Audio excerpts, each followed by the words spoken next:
Pretty quiet evening. Not a lot of activity on Discord, either in the Merfolk server or in the Soul Herd Discorder. Soul Herder Discord. Wow. All right. Anyhow, welcome to the stream, guys. The plan tonight is just to try Lurrus out in Merfolk. Just figured I should give the guy a shot. We heard earlier this week, maybe just yesterday, I guess, that there's going to be a ban and restricted announcement tomorrow. Or not tomorrow, sorry, I think next week, like the 18th, maybe it's a Monday. Not exactly sure which day of the week it is. But they said the formats that would be addressed in the ban update, and Modern was not included. And so obviously a lot of people are surprised. A lot of people are sort of upset.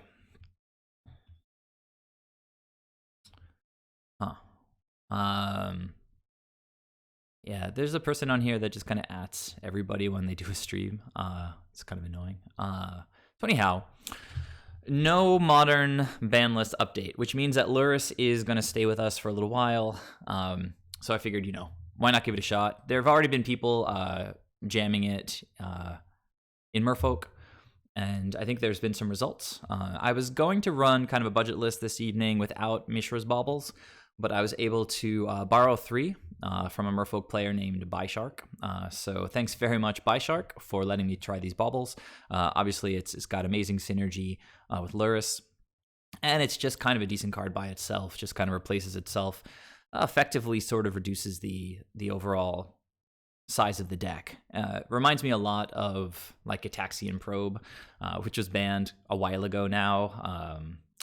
That card was around when I started playing Magic again, and it always seemed like a little bit ridiculous that you could just see your opponent's hand for free and draw a card. Bauble's getting to that point where it's starting to feel like that as well, except with Lurrus, you can just do it every single turn. And it's a very, very, very easy way to lose Magic games if the opponent, is just drawing 2 cards a turn with this 3/2 lifelinker. So yeah, I mean, we've got a lot of 2 CMC permanents that we might, or less permanents that we'd like to recur with Lurrus. In the sideboard over here, it's kind of a diverse array of spells. Tidebinder Mage is pretty good in the metagame right now. You've got a lot of prowess and a lot of burn and a lot of Jund and a lot of black-green with Lurrus. And then, I don't know, 1 extra counterspell with Deprive. We've got 3 Spell Pierce in the main, fairly counterspell heavy, particularly with on top of Unsettled Mariner, trying to tax the opponent, potentially counter some spells if we catch them off guard. And then, yeah, Ashiok, kind of multi-purpose card, comes in against decks that want to search a lot of stuff, whether it's for fetches or any other searching of the deck, like, I guess, Summoner's Pact. Can't search if Ashiok is out. Dismember, just sort of catch-all removal. Damping Sphere, good against sort of combo decks that need to cast a bunch of spells. Chalice of the Void, again, great against prowess decks, burn decks, really low to the ground kind of combo decks. And Soul Guide Lantern is really new tech, I think. Maybe it's not, and I just wasn't familiar with it. Maybe it's been around and just got reprinted or something. If you guys know, actually, if this is an old card or a new card. I think this set symbol is an old set symbol. But I didn't know about this card until very recently. Soul Guide Lantern, it's kind of like a one-sided relic of Progenitus in a way. When it enters the battlefield, you get to exile a target card, which is extremely relevant against Lurrus because you might need to get rid of a bauble in the opponent's graveyard, or like Uro, something like that. And then for some reason, yeah, there we go, it's letting me zoom now.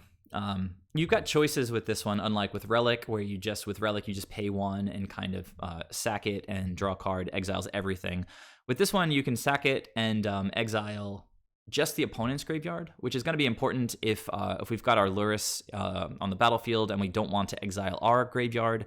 Potentially, we want to like recur some stuff with Lurrus. Soul Guide Lantern isn't going to exile our stuff, just the opponent's. But if the graveyard is not relevant, you can just pay 1 like Relic, sack it, doesn't exile anything, and you just draw a card. So kind of another Mishra's Bauble effect in those cases. So anyhow, this is the list. If you guys have any comments about the main deck or the sideboard, be interested to hear that.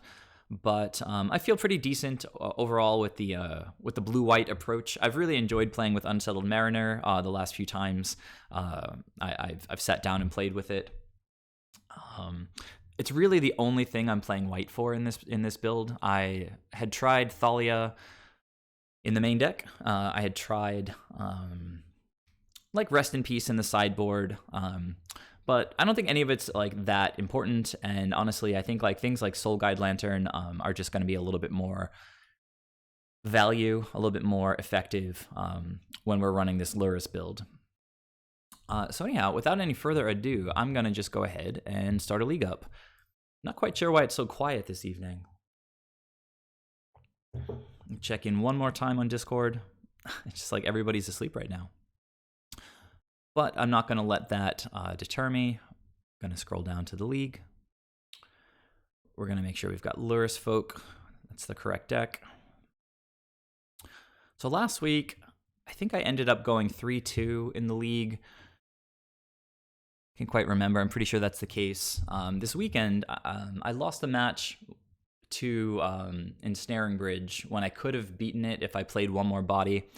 So it's a little bit too conservative in my play against the obvious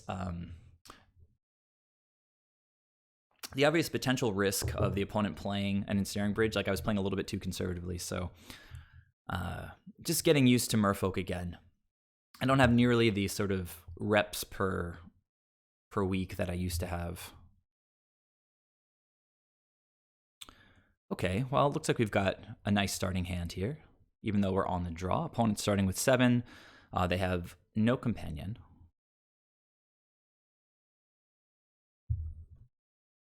Okay, well, this looks like could be Storm, in which case the Force should hopefully be good. Also, I find that Ether Vial is extremely important against Storm. Opponent went top.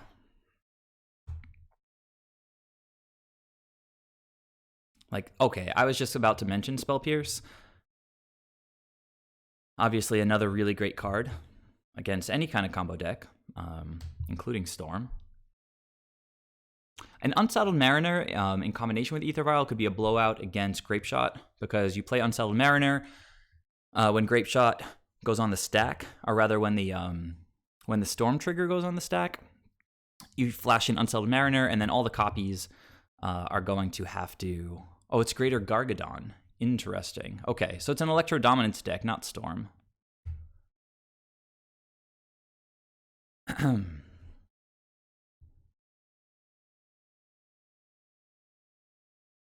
Maybe there's just a lot of other streamers right now. I guess I should probably play this Bauble out.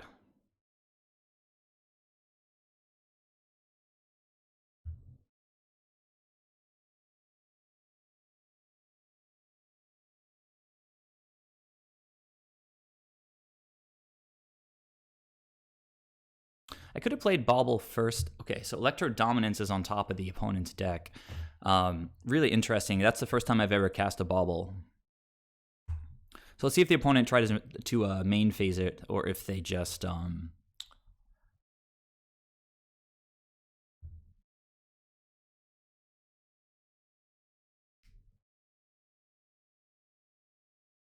search for Azcanta. I think that's going to resolve. Sort of fine. All right, so they don't... I guess they do know that we know they have the Electro Dominance.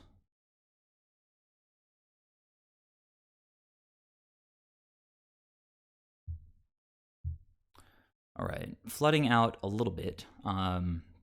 We could play Lurrus this turn, hold up Force. Actually seems pretty good. I mean, we're not running Lurrus to not play it.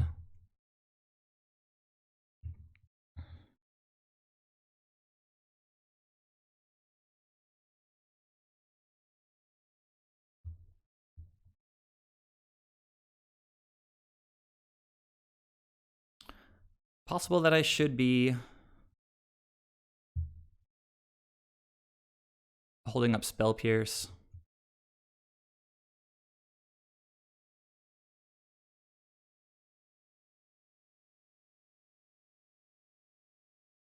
But as I mentioned, the punt that I made this weekend was sort of playing not to lose rather than playing to win.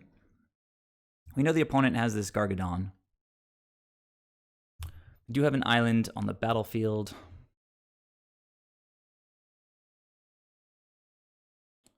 Mountain coming up.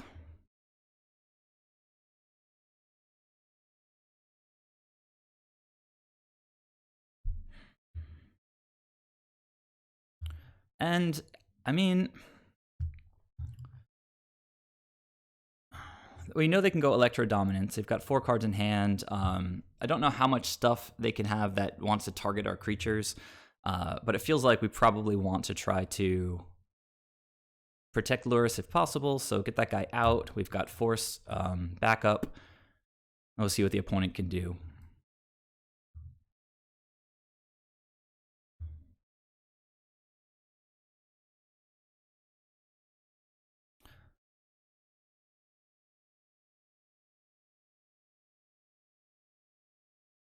Okay, opponent just passing through, not playing the mountain that we know that they just drew, right? Oh, no, I guess they scried it away with search. Makes sense. All right, so we're cracking in for a good amount here, and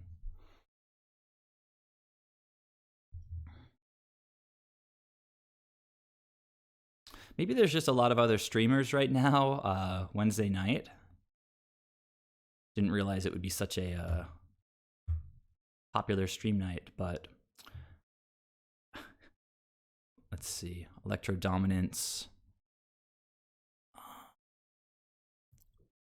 I guess we go with Spell Pierce here.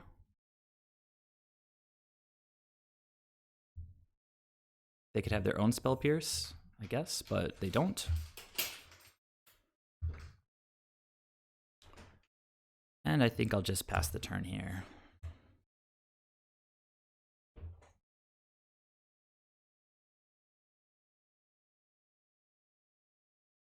Opponent. Oh god, I forgot to play Mishra's Bauble. That's kind of a mistake. But it's literally the first game. Well, no, I guess it's the second game that I played with. So we've got 7. Gonna flash in the Silvergill here. Kind of hope to draw a Lord. Okay.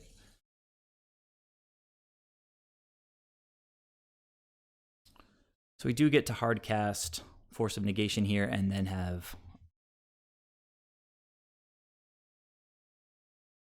another Force up.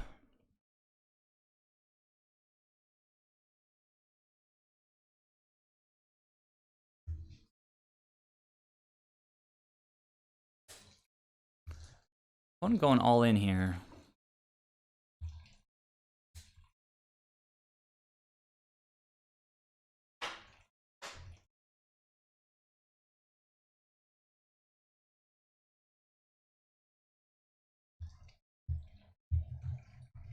Opponent just scooped. In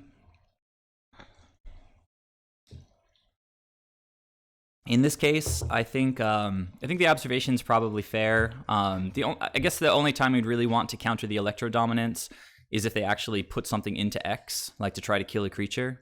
But in this case, they were just casting it for 0. So yes, it's basically like damage to any target, and then it lets them cast a spell. So yeah, I could have let the Electro Dominance resolve, and then they go for the actual payoff spell, and then I should counter that. Totally true.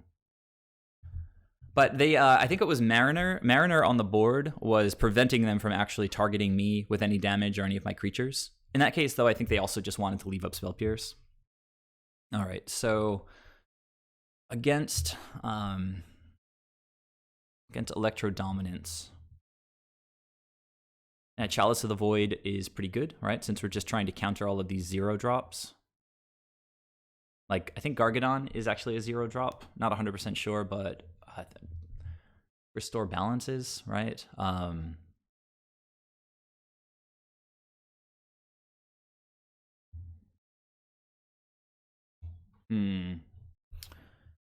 think they really make much use of their graveyard. Echoing Truth could be good if they have Echoing Footfalls. They also run As Foretold, I think is the name of the enchantment. So maybe some number of Echoing Truths.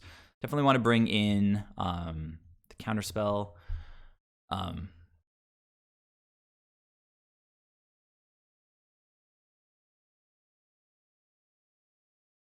Yeah, I guess if nothing else, Mariner's just a body. Damping Sphere gonna tax them a little bit on their electro dominances. So anyhow, I have to think a little bit faster here. Spreading Seas seems sort of irrelevant. Harbinger could be decent again if they have the rhinos. Probably trim a Mariner. I don't think I need 2 Echoing Truths necessarily with all the sort of tempo bears that I have. I don't know which of the spells offhand are actually 0 drops. And if I'm going to play this for 0, maybe I want to take Bauble out. Kind of running out of time, so I'm just going to hit submit, and we'll sort of see how it goes. I have to feel that with all the counter spells, I have to be at least somewhat favored, even with slightly shoddy sideboarding, I think.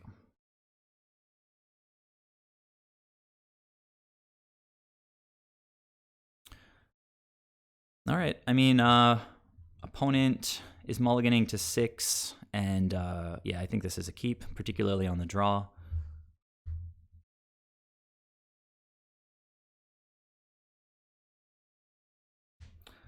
Fruit Kid, they run 8 what? They run 8 0 drop sort of spells. Oh, Ancestral Vision. That's an awesome one. So we're definitely going to want to draw our Chalice.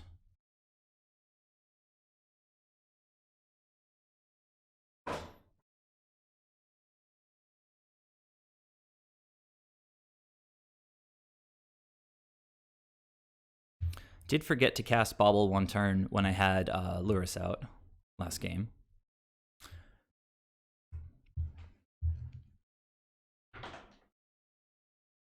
All right, so we got a couple turns. I think 3 turns to draw a Chalice. Drawing Bodies is okay. We'd really like to hit a land at this point, I guess, right? Like if they go Electro Dominance into Rhinos right now, oh man, that's sort of rough. Can't really do anything about it. Just got to hope to draw lands. Otherwise, things are going to get a little bit rough for us. I guess we could always just rip a Chalice instead of lands. I mean, we've got a lot of good draws here. Opponent went bottom with their Serum Visions. All right, right on time. I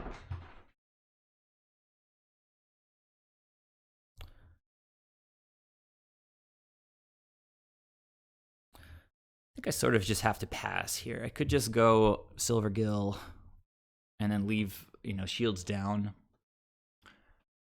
This Ancestral still has 3 sort of upkeeps left.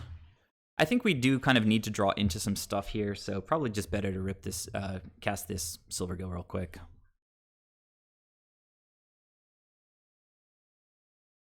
I don't know. I don't know if like what are they going? If they cast Restore Balance at this point, I don't think it does too much. I guess it does like hit my card count in hand pretty hard.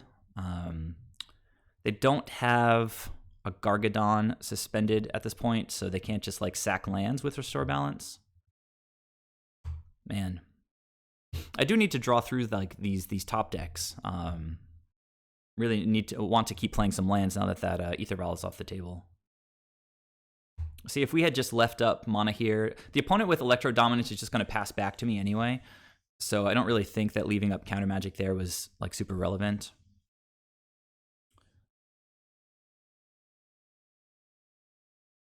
Yeah, but I have Echoing Truth.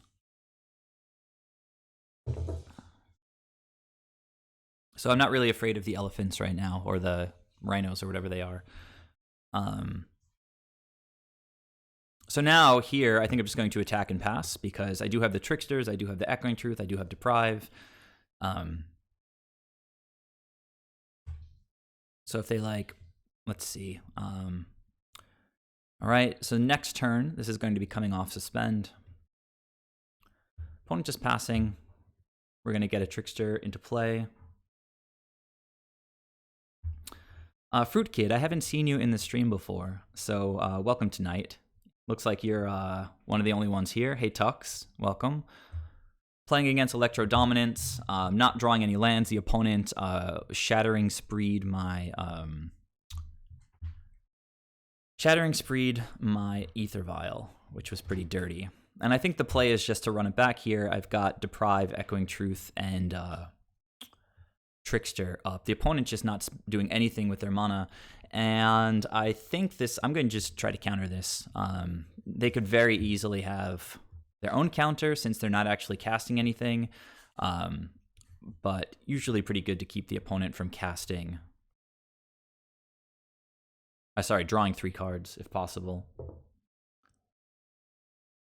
I mean, we sort of saw that coming. So make the opponent use a counter spell. We're still going to have access to Island Walk. They're at 12 right now. We've got, Echoing Truth is a nice answer to one of their biggest threats. I guess they're casting As Foretold here, it looks like. Last game we drew all the forces. This game we drew none of the forces.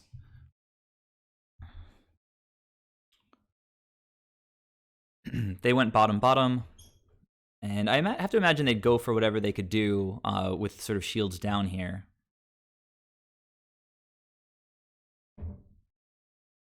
They might try to lure me into an attack and then cast Rhinos, but doesn't look like that's the case either.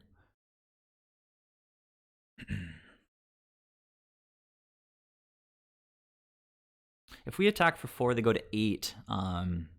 Can flash in a Trickster on their end step, untap, play a Lord, and then hopefully win. Now the opponent's at 11. Doesn't really change the math too much yet. Now they went top. Mountain into Greater Gargadon. Okay, that's a little bit scary.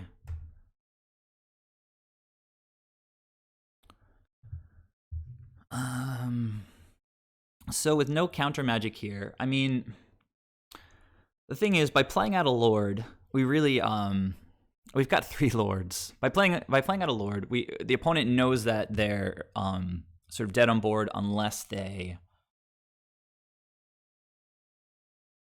answer what I'm dealing with. I could try to be a little bit sneakier, but I just feel like we're getting to that point where they could try for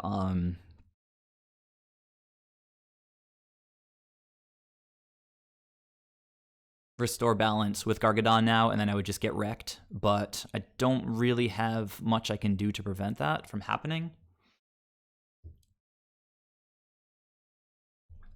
Yeah, Fruit Kid, the Discord is a pretty cool place. If the opponent does like sack all their lands and play Gargadon, I'm gonna lose my lands, in which case I can't. There's nothing I could really do to stop it. I could flash in like a Trickster and tap the Gargadon, but then I can't really play anything at that point. So, I mean, if I was able to keep Ether Vial here, this would be a totally different game. It would probably just be over at this point. I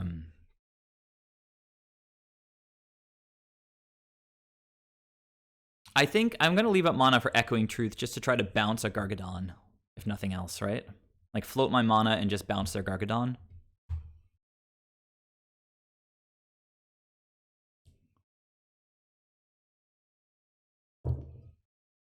And if they don't have it, so here's As Foretold. All right, can't do anything about that. I guess they don't have to pay mana for, I guess, Electro Dominance here, but they may anyway.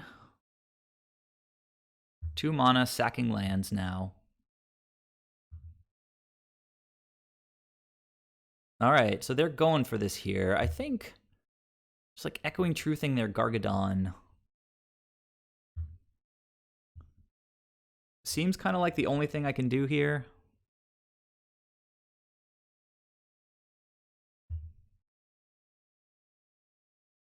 Restore Balance.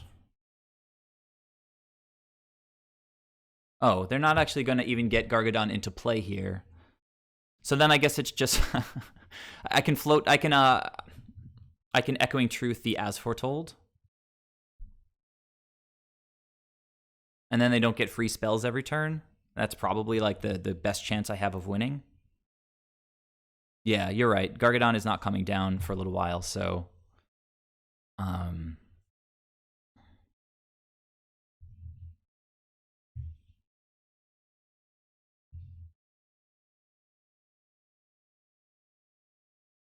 lands,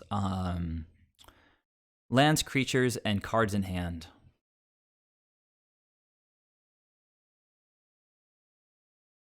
Balances our hands. Done. Done. And I mean, what? We kind of want lords, I guess, but we don't need all these lords.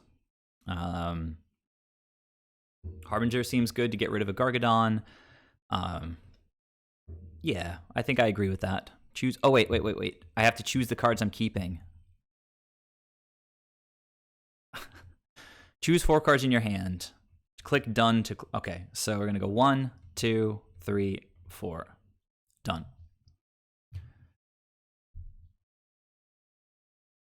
So opponent's got 2 mana and they cast Electro Dominance here.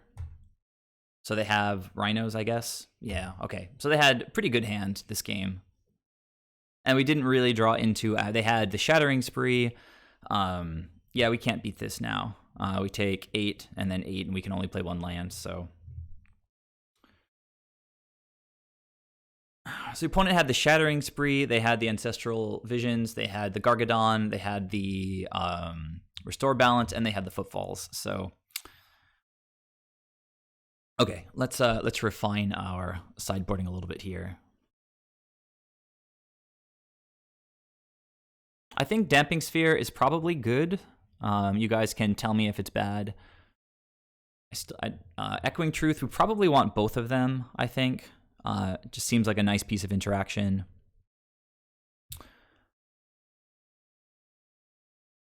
Probably don't need all the baubles if we're going on the Chalice on 0 plan.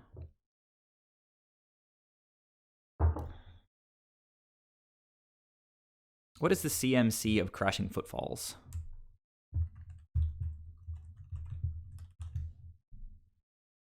Oh, it's 0. Okay, that's good to know. Let me close this real quick. So maybe trim a Harbinger. I mean, it can be hard to time, I guess, bouncing these Rhinos, and I've got the Echoing Truth instead.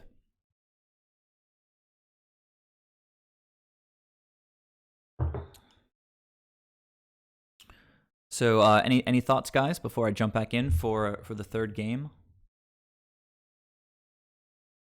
Does it seem really poor? I mean, it's a body.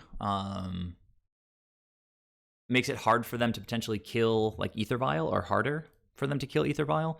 What would I bring in instead of Mariner?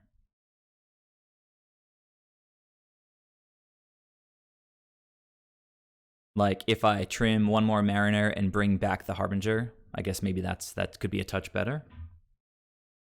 But I think this Tidebinder Mage, it could be better actually. Trying to lock down the. All right, well let's see. I think it's a fair observation. They're not targeting us with too much stuff. Though they did blow up our Ether Vial, but they're doing that with Shattering Spree, which is just a 1 CMC spell. So we'll see how it goes like this. We will be on the play. Something like 2 lands, Ether Vial, Chalice, and 3 Silver Gills or something.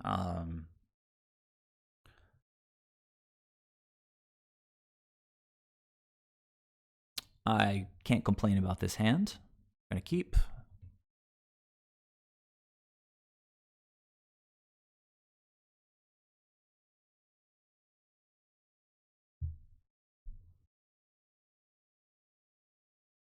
Opponent mults to 6.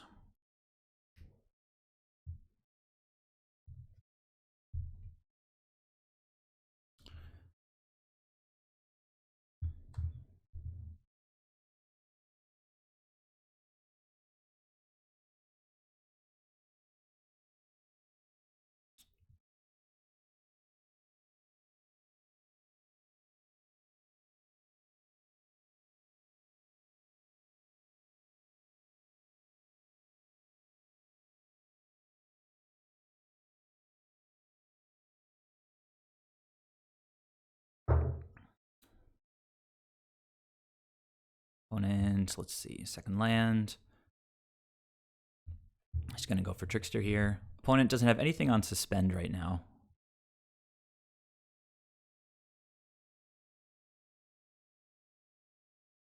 Okay, Mystical Dispute, I'm not gonna fight that. They had that up last turn too.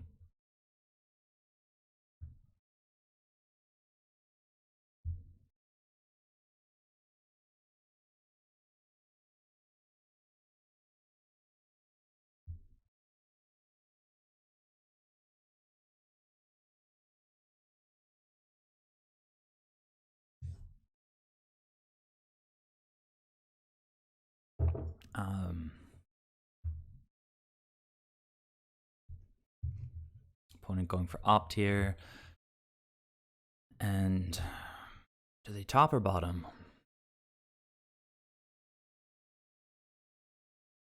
They went bottom. We currently don't have mana for Lurrus. As foretold, I think is worth countering.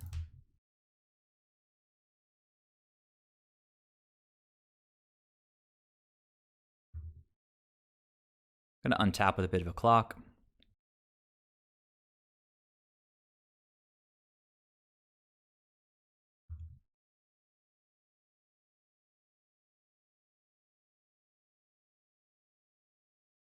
That was a good one.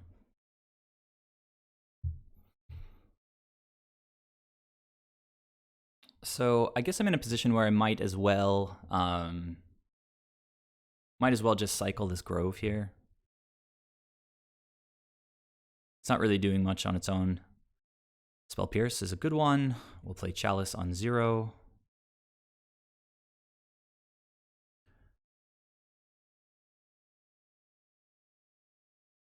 At this point, opponent, yeah, we just exiled there, as foretold. Nothing else on suspend. Well, they do have Shattering Spree, we saw that. But if they go for it right now, we've got Spell Pierce for it. 2-turn clock from here.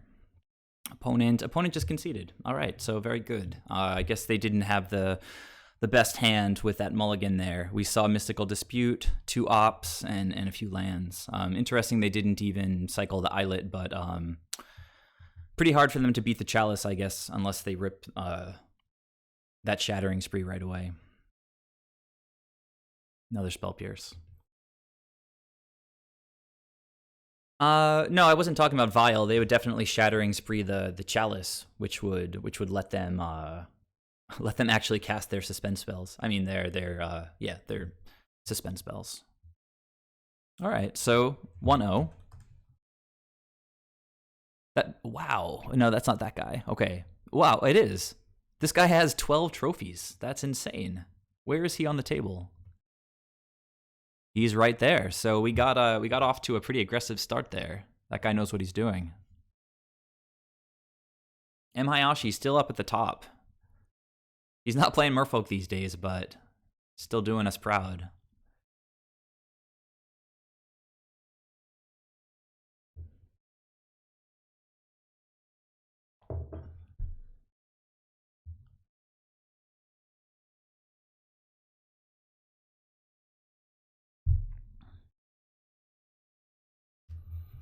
So, I mean, I guess in game 1 I was able to cast Lurrus, and I think I cast a Bauble from the graveyard once, and then I just forgot about it the next turn.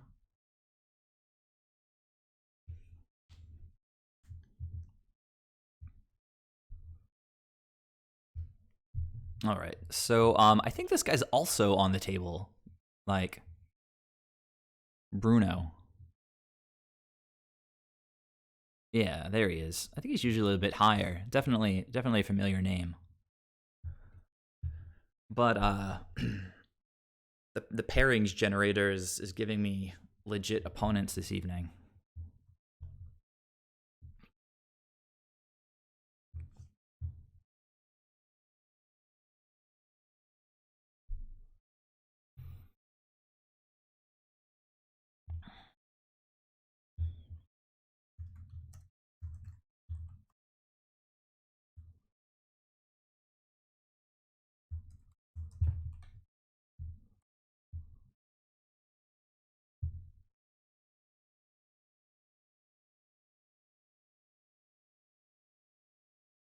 Man, I've been getting some interesting opening hands. I think I have to keep this one on the draw.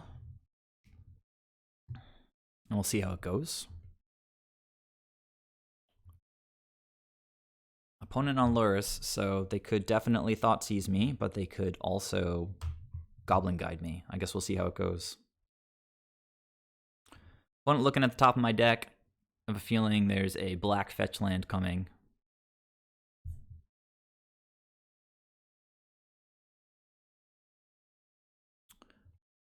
And I think I'm going to lose this Ether Vial, so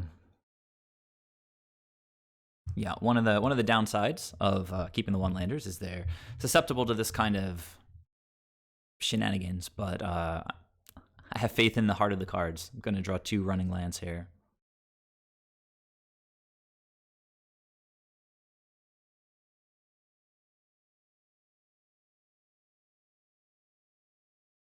I mean, if we hit one island, like, we're pretty good to go on these spreadings. The opponent took the Lord. Huh. Maybe they have a Kolaghan's Command and they don't care about Ether Vial. Guess we're going to see, huh?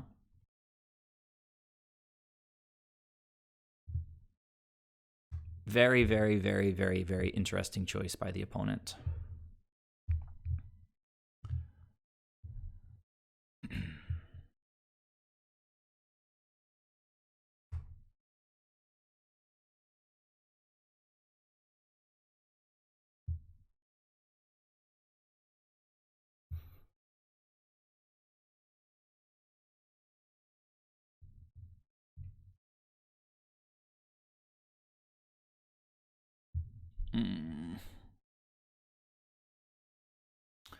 So opponent knows about everything except this Ether Vial, I guess, at this point. I can play the other Ether Vial, which seems potentially good, and hold up Spell Pierce for something. Well, they can't have Liliana in this deck. It's probably just going to be like a bunch of creatures. I guess they could run Wrenn and 6. I think just going Spreading Sea seems good. If they balk on lands at all, like if they don't have their colors sort of sorted, we can potentially put them pretty far behind. But this Dark Confidant could do a good job drawing them out of it if they are a little bit stuck. All right, so they could play Lurrus this turn if they want to. I feel like it's probably the play since they've got the bauble. Okay, there it is. If they just jam Dark Confidant, we can just bounce it with Harbinger.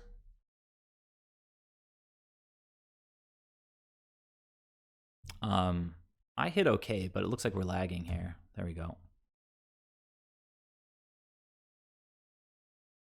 Not sure I like that attack very much.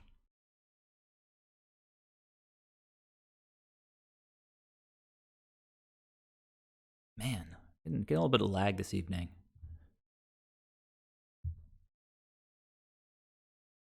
All right, so we've caught up on lands after keeping the one-lander. I have to think that just continuing on the Spreading Seas plan is the way to go. I don't really have too many options. This is going to keep hitting their life total, which is good for us. I feel like the deck is probably deeper into green than red.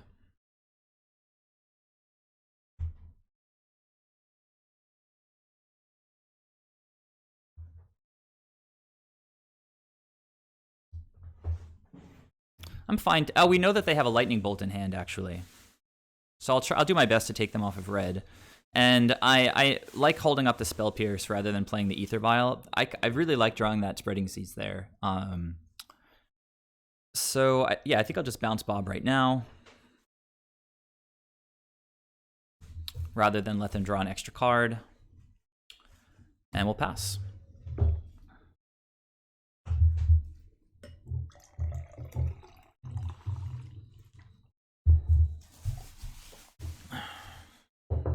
Opponent casts Bauble from hand. They are casting it from their graveyard.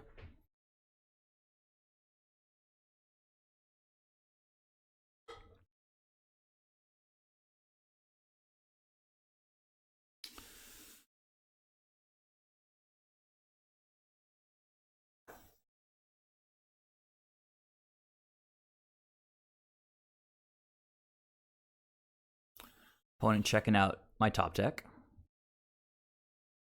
Opponent checking out their top deck.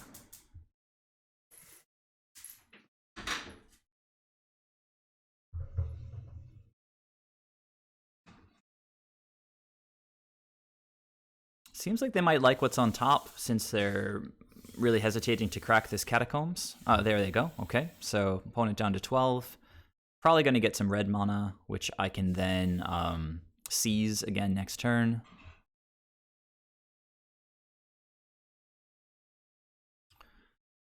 If we Spell Pierce this, it means that they can't cast Bob this turn as well.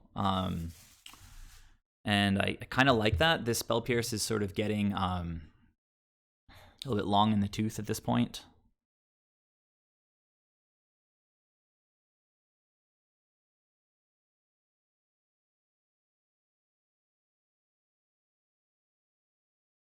So we knew they had that Bolt.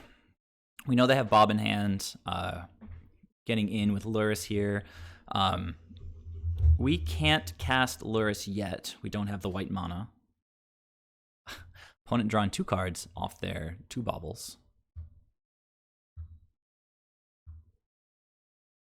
We've drawn a bunch of air since the beginning of the game. Lands and Ether Vials.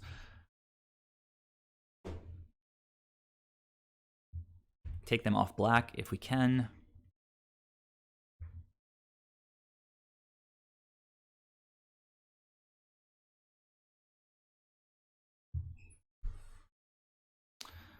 Opponent says LOL. I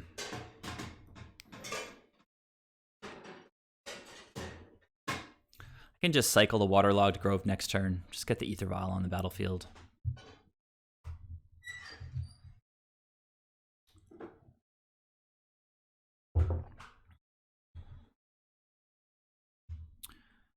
Opponent casts Bauble from the graveyard.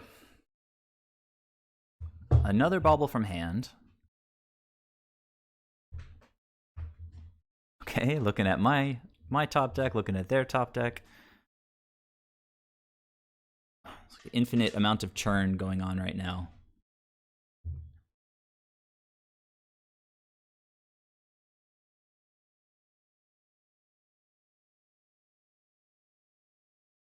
Okay, Tarmogoyf. It's kind of annoying. Okay.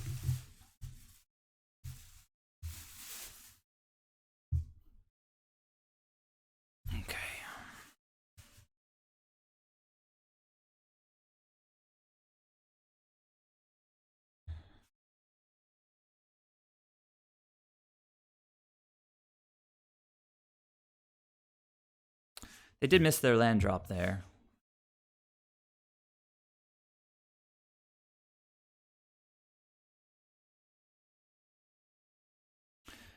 Ugh. So that's going to keep us from playing Lurrus for a little while.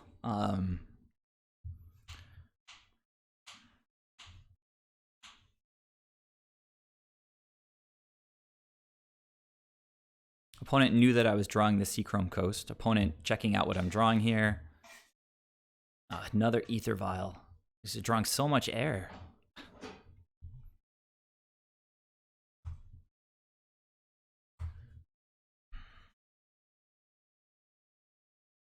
I don't think we're going to be able to stay in this. Next turn, we can play Lurrus and recast something from the graveyard. So, you know, potentially just bounce the Tarmogoyf.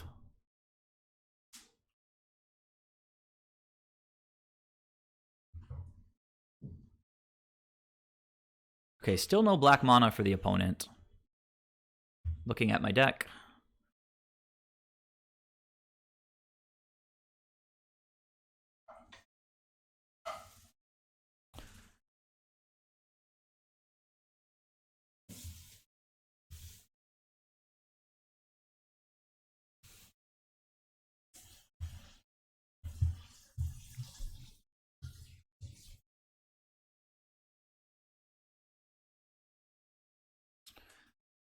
That's pretty rough for us.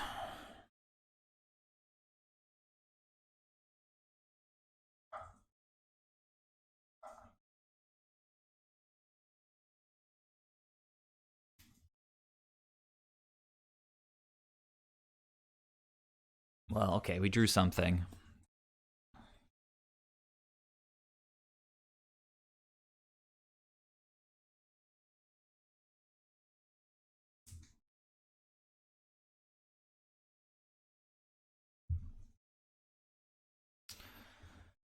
Well, if we let them untap, they get to eat two of my creatures. So, or I shouldn't say if we let them, when they untap. So the question is whether I want to grab the Lord or whether I want to grab the Harbinger. I've got another Lord in hand. If I play the Lord now, we swing for 4. I think I like bouncing the Tarmogoyf with Harbinger because it seems like they're a little bit backed up on mana, and making them spend green to get Tarmogoyf back on the battlefield. Well, I mean, they really only need 1 to eat the 1 creature left. So maybe the Lord just gets him outside of Lightning Bolt as well. Hang on a sec. Don't do this. Don't do this. Let's do this.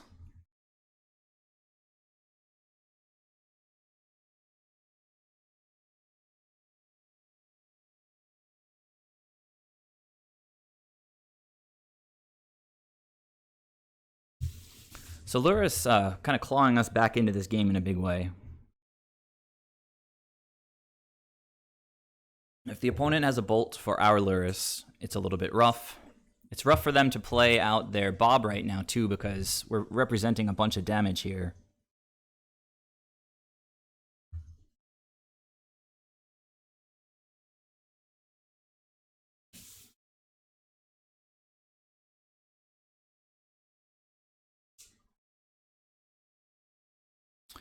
Maelstrom Pulse, instead of casting it on the Lord. Alright, freeze up their mana. I guess they could have another Maelstrom Pulse, which would be pretty gross.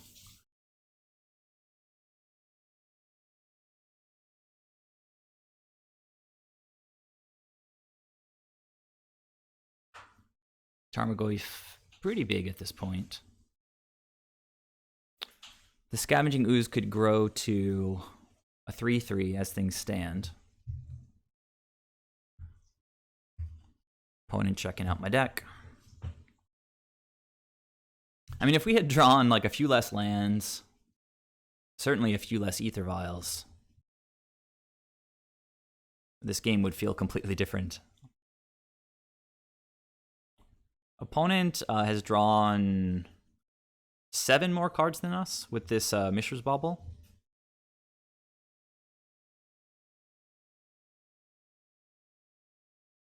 You would have thought the opponent had a plan when they just Maelstrom Pulsed my Seas, but they're sitting here thinking really hard.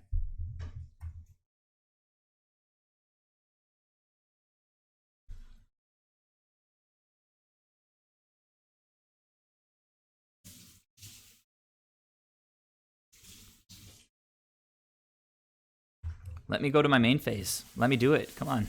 I'm gonna cast something out of my graveyard. So I feel like a Lord, I mean, has to be pretty good here. I don't think I have any 1-drops in my deck, so it's just 3 Ether Vials on 2. Maybe I'll move this one to 3 in case Lurrus somehow gets bounced. Oh my goodness. I could cast this guy with Flash, even if they try to eat the Harbinger right now.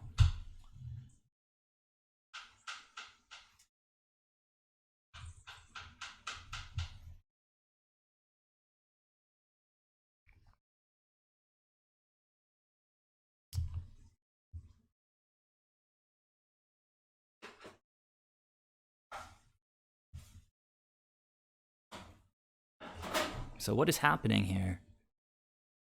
Kolagon's command making me discard a card. I think not, opponent. It's not going to end well for you. I activated the 3. That's funny.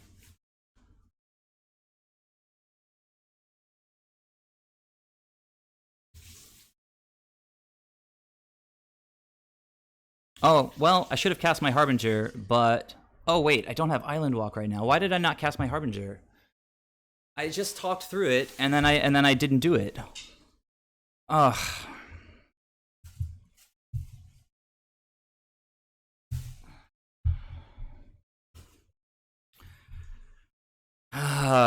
All right.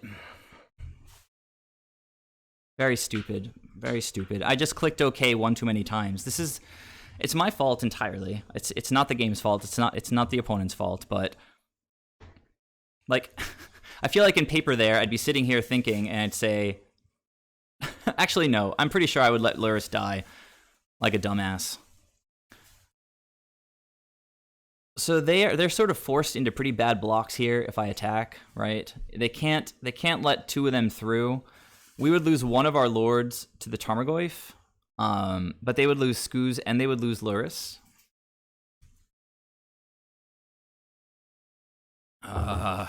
Should have another body right now, but they also have a Raging Ravine, so.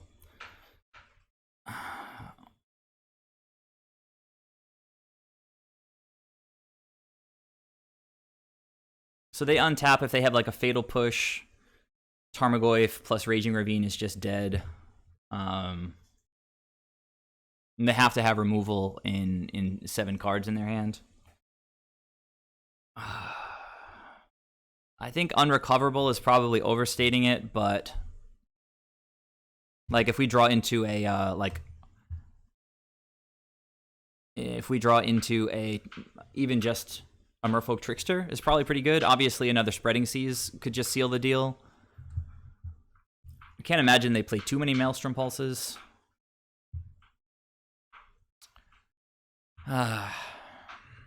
Opponent looking at my deck. Again, and again, and again.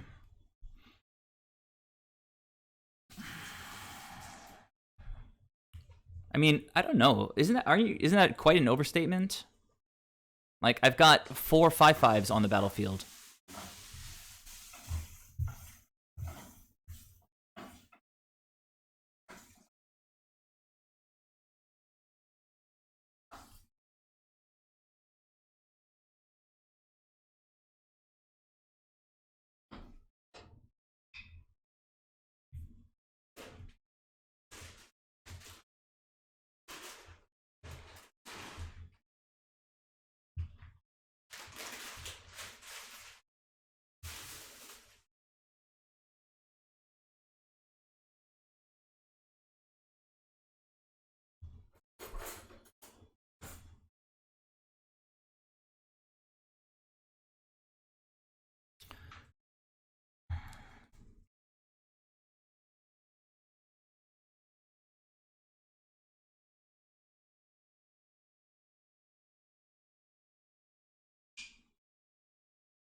Opponent has 10 cards in their hand.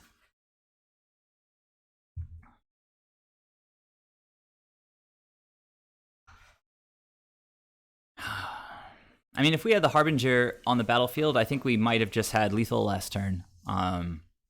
Possibly, opponent is slow rolling some removal. I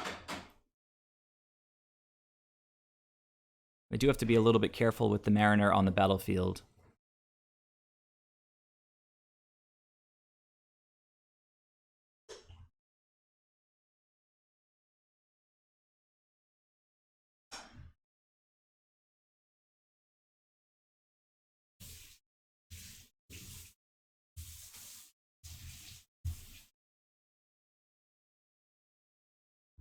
Now are they going to Kolaghan's command me? What are they look? Who are they targeting? At me. They're targeting me.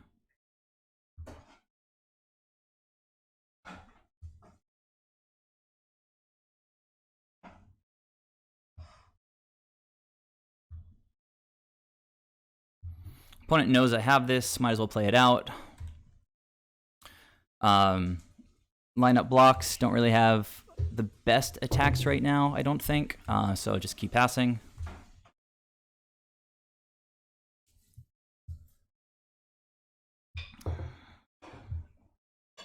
Opponent has now drawn 9 more cards than I have. 10 more cards than I have. 11. Now they've drawn 13 more cards than I have.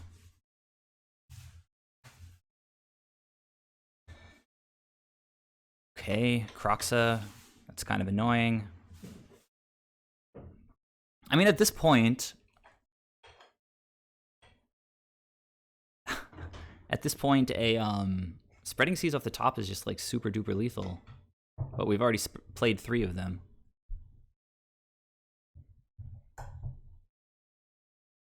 Are they escaping with 10 cards in hand and Mariner on the battlefield?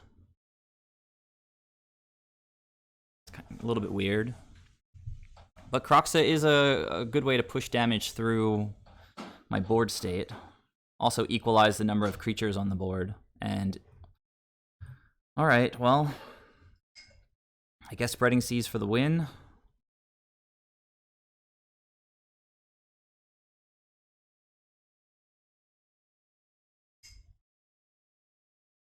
In theory, we could have another turn.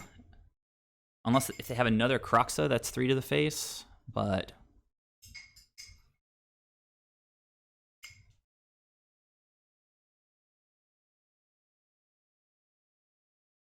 opponent pitching cards to hand size. They are behind on time, which is something.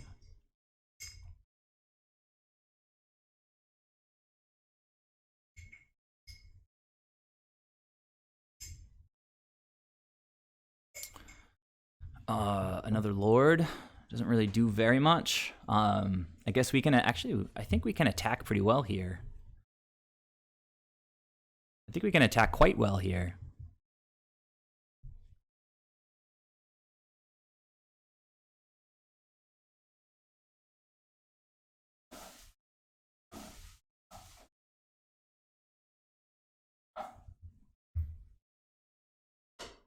And this could just be a stupid attack, but...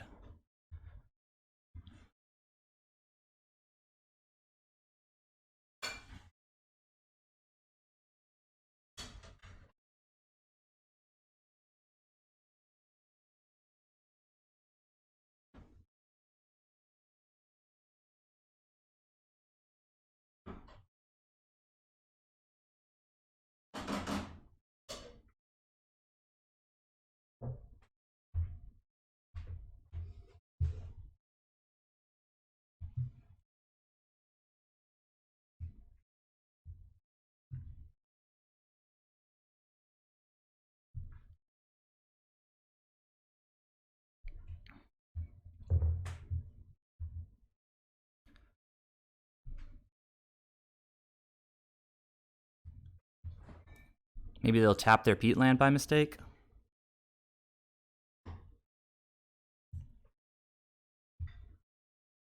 I mean, we could still very, very easily lose to just like a piece of removal here. Or a bolt and then just cast Kroxa. But, I mean, I don't think our position was getting much better than that.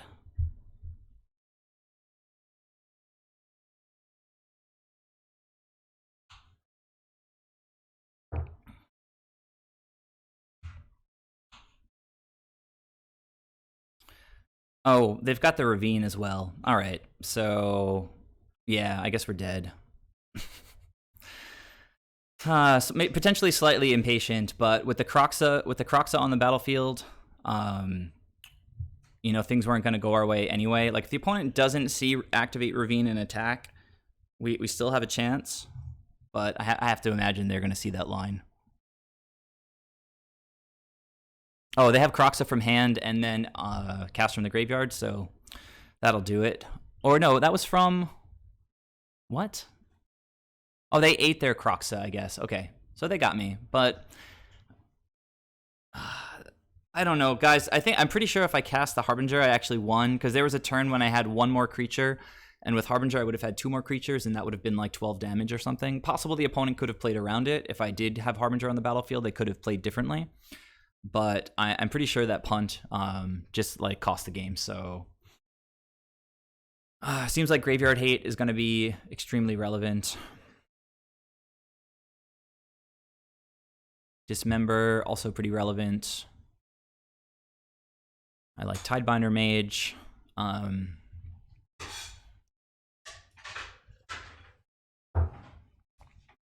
Oh, they cast Kroxa with Lurrus. That makes sense. I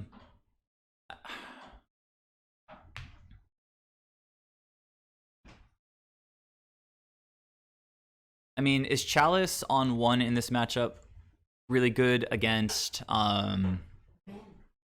Chalice on 1 against like Lightning Bolt, Inquisition, Thoughtseize, those kinds of things? Yeah, I agree. Let's get rid of Force and Negation. We're sort of fighting on the card advantage axis.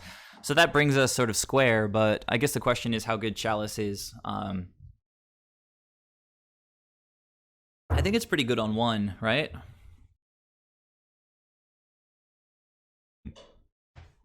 But maybe not. I don't know. They've got Kolaghan's commands, so I think I'll probably just leave it in the sideboard. I think that game that we just played, like if we had these cards, we probably would have just lined up a little bit better. And as I mentioned, I think I kind of had the win anyway, and just like blinked for a second and went to my main phase before casting Harbinger with instant speed. I should have with Flash.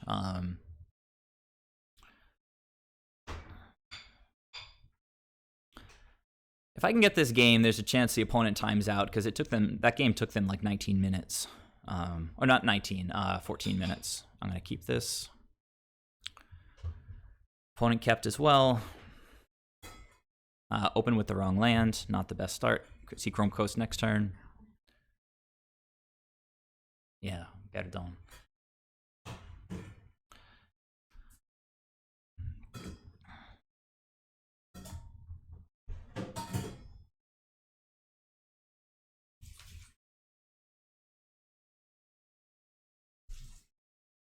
Opponent pretty happy to take these lords. Continues to seem like a bad move.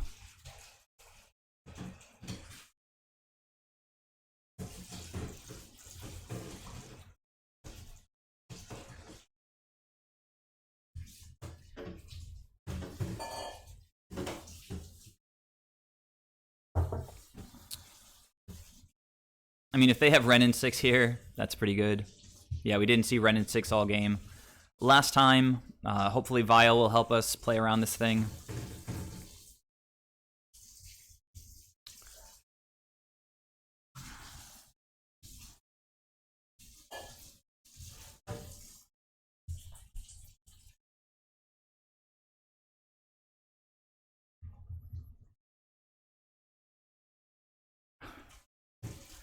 I honestly, like, I don't know what's going on in this match. Like, I did not click Lurrus at the beginning of the game, and now I don't have it as a companion.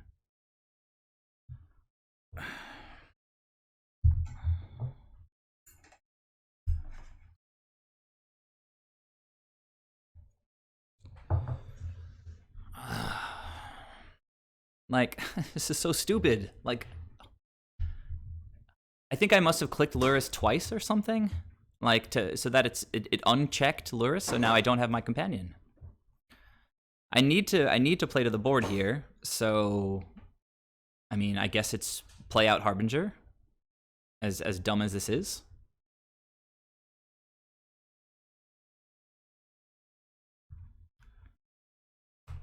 Like, I've played with Urian for like I don't even know, like weeks at this point, and I've literally never failed to click Urian at the beginning, and like the first night with Lurrus, apparently it's what the computer thinks I should be doing.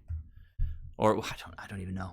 I hate making excuses, but It's like 2 ridiculous punts. Now the opponent gets rid of my graveyard. Doesn't really matter since I don't even have access to Lurrus.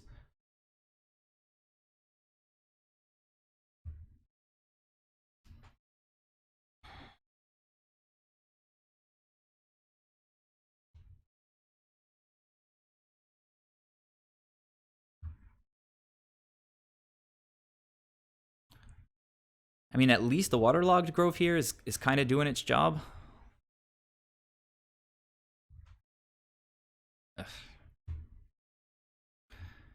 I don't know. This is it's been a pretty frustrating match so far.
All right, so now we're playing against Lurrus with Nile Spellbomb on the battlefield.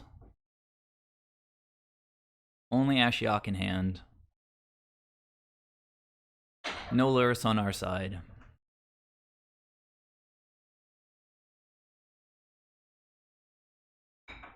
Tarmogoyf outside of Dismember range.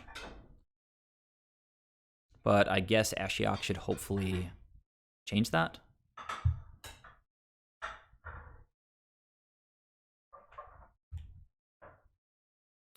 Tidebinder is a good one. But I think Ashiok just seems better. Plays around their removal a little bit more effectively. Oh, but of course I have Ether Vial, so we're good to go. All right. Possible I should have played the Polluted Delta just to thin my deck a little bit.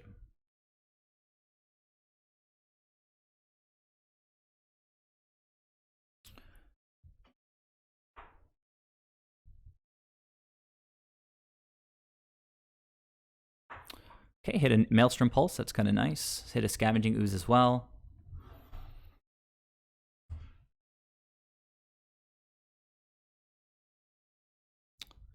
Opponent probably going to cycle one of the Spell Bombs.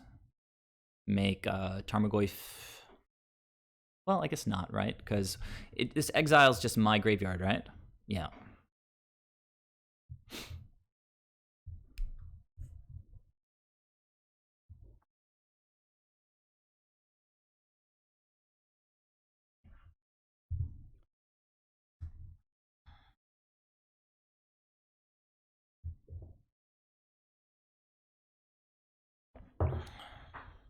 Opponent down to 2 cards, but they do have Lurrus.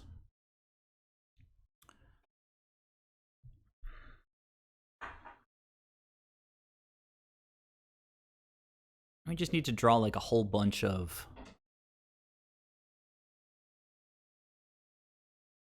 Silver Gills.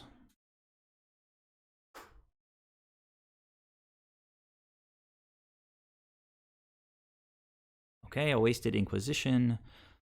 Opponent can't cast Lurrus right now. Not quite sure what they're doing.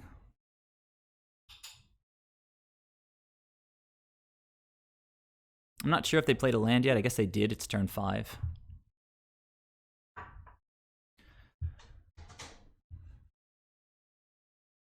If I had Lurrus here, I think the game would just be over.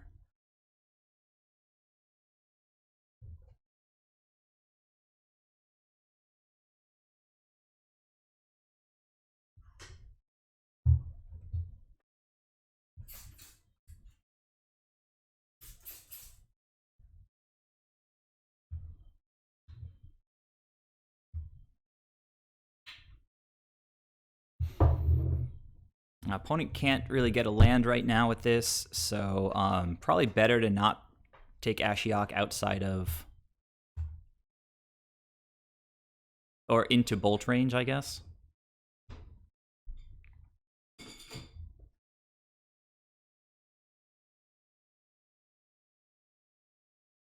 Assassin's Trophy.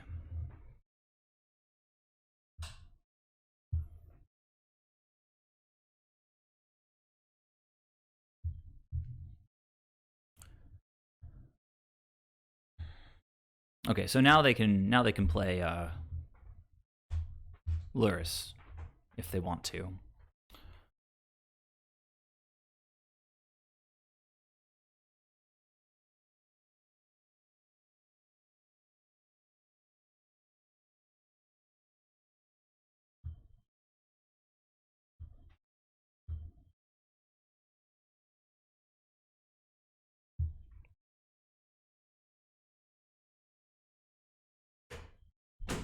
Kind of need to draw a card here, I think. It'd be really nice if I had Lurrus and I can just and I could just keep casting that thing.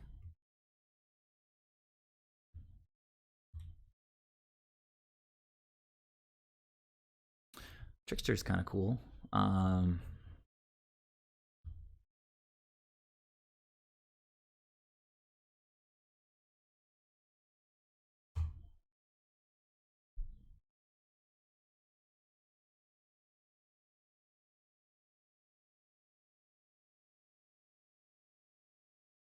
So I guess the question here is whether I tap down Lurrus to prevent attacks or try to eat it.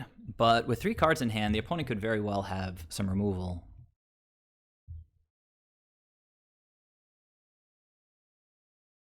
Engineered explosives on 2.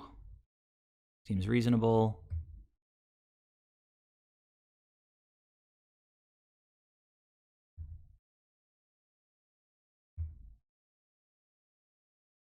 Gonna take this 3 here rather than just just destroy my Trickster for no reason.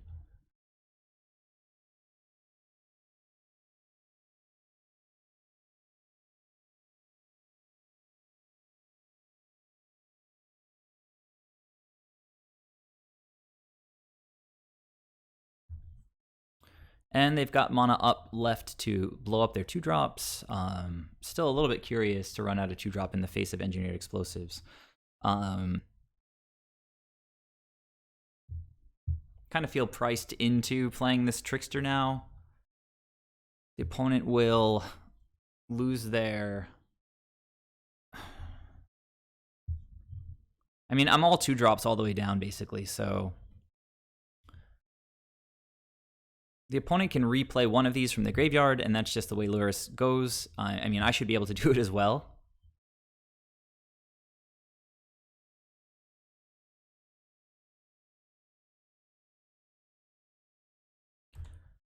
I've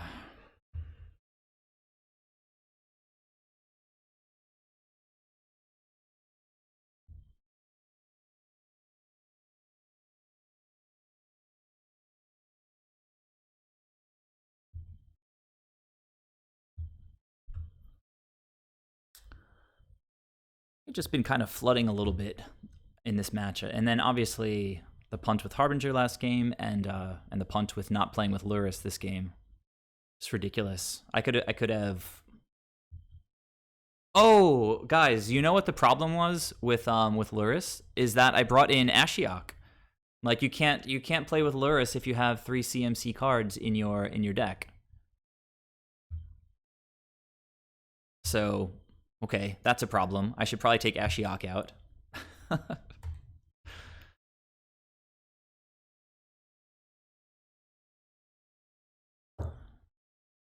Well, I didn't have a Lord in hand when I made that decision. All right, I think this match is just over. But I'm learning about how to play with Lurrus. Like, you shouldn't have any 3 CMC permanents in your deck anywhere when you have Lurrus, obviously.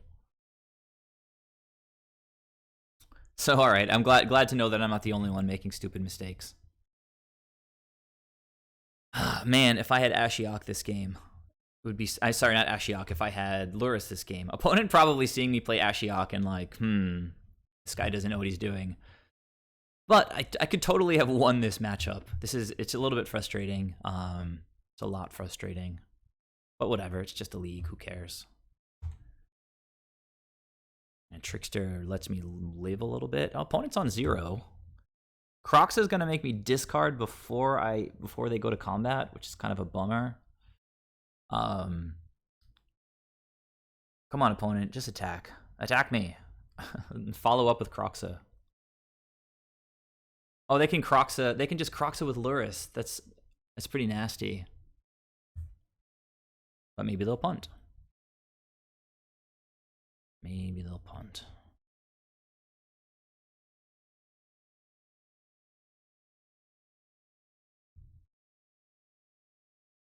If I were the opponent, I would crack their Nurturing Peatland right now.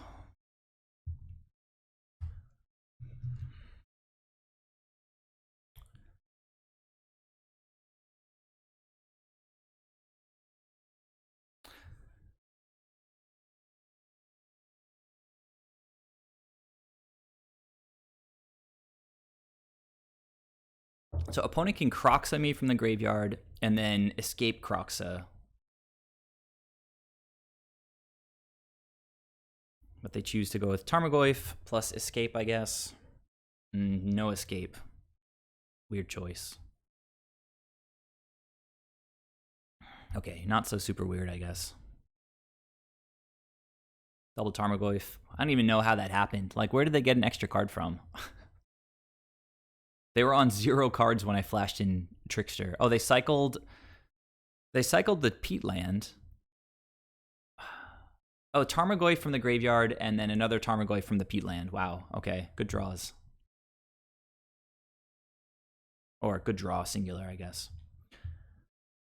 All right, we're pretty much out of it at this point, guys. Can't really beat this Lurrus.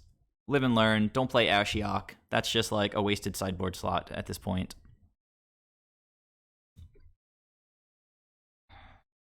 So, yeah, that's rough. Like, I should be 2-0, I think. I think we should be favored in this matchup. Should have won game 1. The opponent should have been a game behind with like 11 minutes to win 2 games. But I missed the Harbinger in the graveyard. So, 2 mistakes with Lurrus in 1 match. I'm going to run to the bathroom. I'll be right back. Just wait a sec.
All right, hi guys. So my first opponent had 12 trophies. It's this guy. Second one had 2 trophies. I like keeping track of what my opponents have achieved. I'm going to jump into the next round. I'm never going to bring in Ashiok again. It can't be correct to bring in Ashiok when it means you can't play Lurrus. But that was really perplexing for a while. The fact that I didn't have access to Lurrus in that game. Just was totally confused. But I figured it out.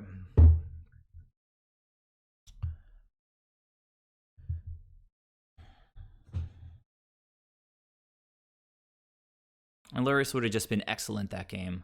I could have like recycled Tidebinder.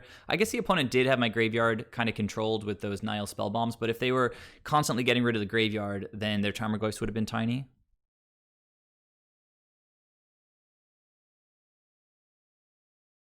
Yeah, fair against like certain of those matches we might choose to play Ashiok instead, but it should honestly just not be in the sideboard at all.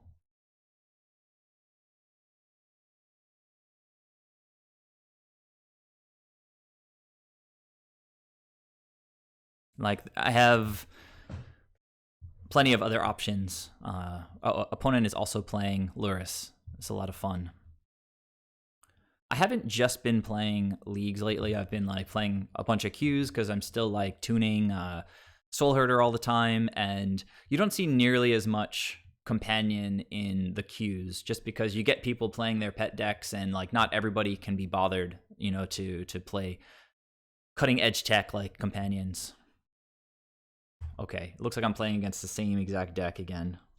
If opponent thought seizes me, I guess I won't force it. I mean, I like all the cards in my hand, and we'd rather force like Ren and 6, but if they have the Ren and 6, they're probably just going to take the force.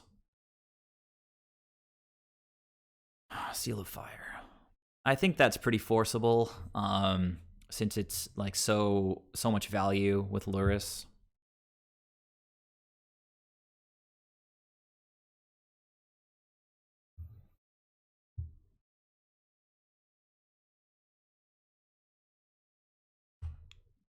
We go down on cards a little bit, but we can start climbing back with the cards we have in hand.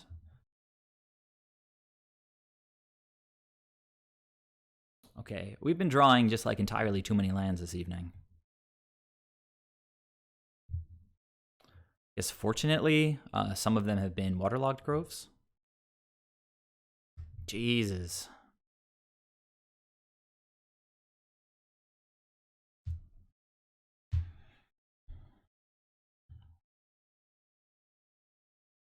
Two Black Cleave Cliffs. Nile Spellbomb.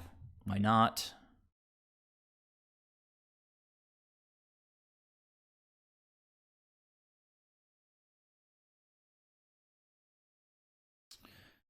Huh. So I imagine we probably want to go Lurrus here. Sort of.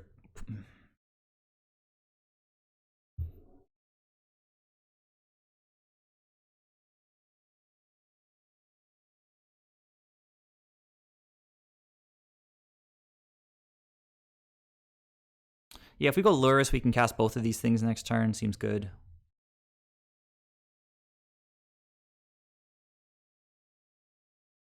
I mean, they can just like sack that and push, I guess, right now.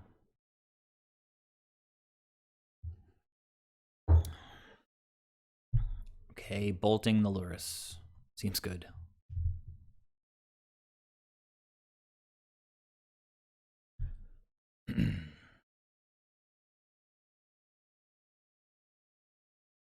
Blah.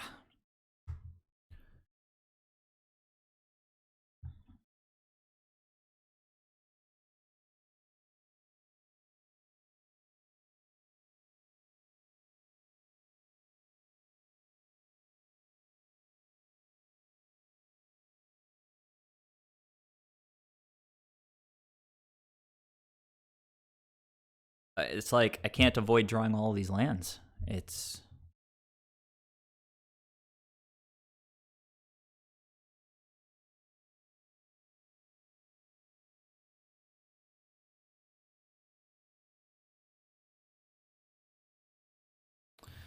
I mean, Ether Wild is pretty bad here. Got infinite lands on the board.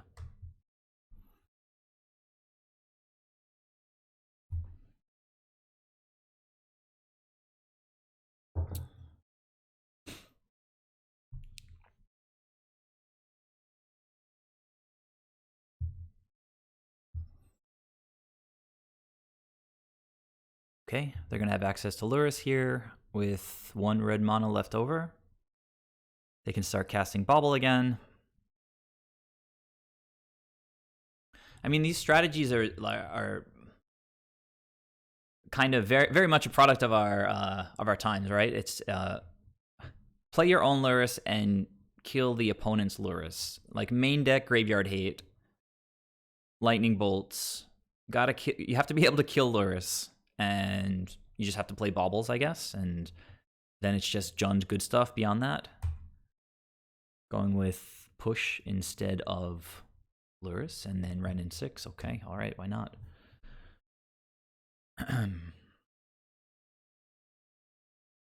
Jeez. Lands and ether vials.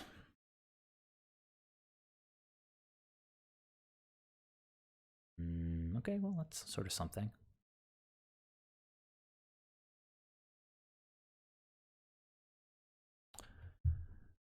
So we might as well wait to crack that thing.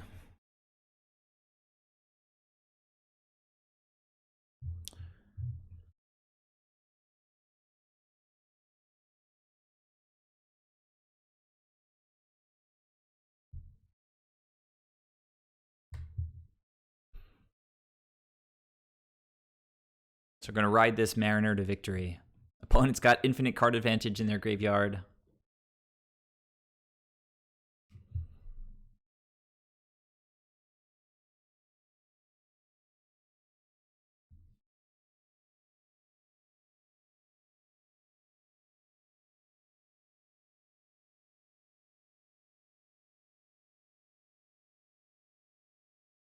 And this is exactly the deck that we were playing against just a moment ago, pretty much, right? So I can't think that it's like crazy unfavorable for us. It's just, we played the Lurrus and they had a bolt. They didn't even have to like waste their spell bomb and cast a push. They just had the bolt right in hand. And we're kind of flooding a little bit. I mean, to be fair, I guess opponent has 5 lands as well, but they're getting things back from the graveyard with Ren in 6. And now they're going to start drawing a bunch of cards. So I guess there's more reason to play queues than leagues at this point, than just reducing investment on testing matches. Like, I don't really want to lock in kind of a brewy approach to Soul Herder. Opponent's checking my top deck. I don't want to lock myself into playing 5 matches with a league. I know the expected value on leagues is better than queues, but Spell Pierce, drawing just straight gas. But honestly, like I kind of detest playing against the same garbage like game after game.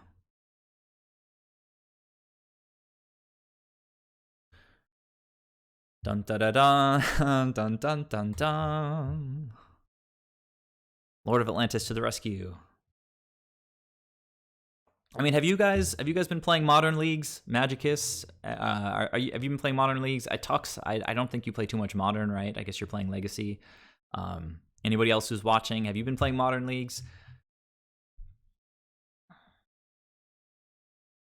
I mean, first round was Electro Dominance with no companion, I think. But then these 2 matchups have just been straight Lurrus Jund.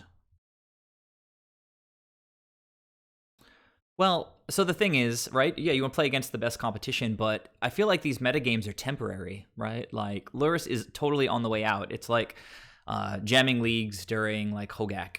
It's like, you can do it and lose to Hogak. Or you can just play Magic, against people playing, like, Soul Sisters on queues. If you're trying to get into like the Pro Tour, then yeah, I guess you have to be playing leagues and competitive events all the time. But this metagame feels worse than when Oko was around.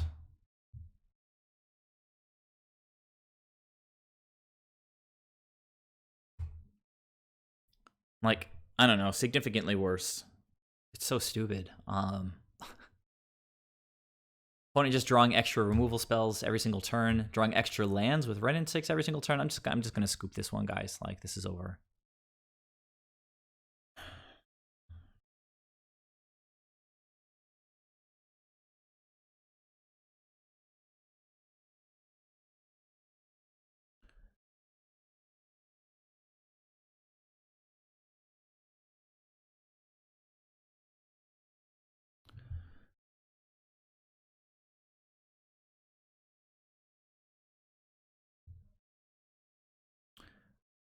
All right, Magicus, that makes sense. That makes sense. But I don't know. For me, like I'd just as soon stay away, honestly. Like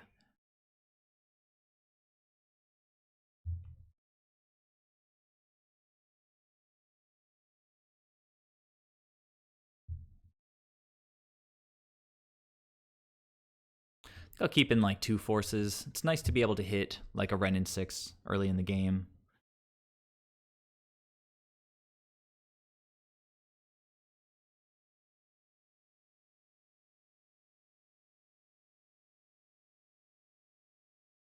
Maybe just 1 force. Really don't want too many of that effects. It's just I don't know that there's a better 60th card here. Echoing Truth is just like pure card disadvantage.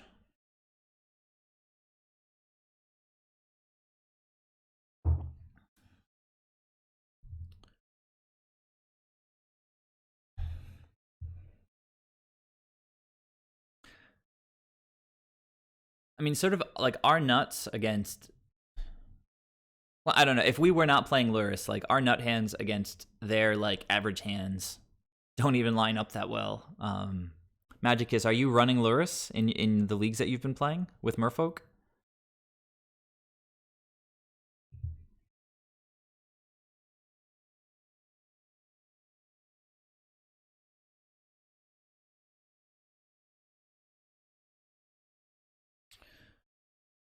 Okay. Nothing wrong with mulliganing every now and then.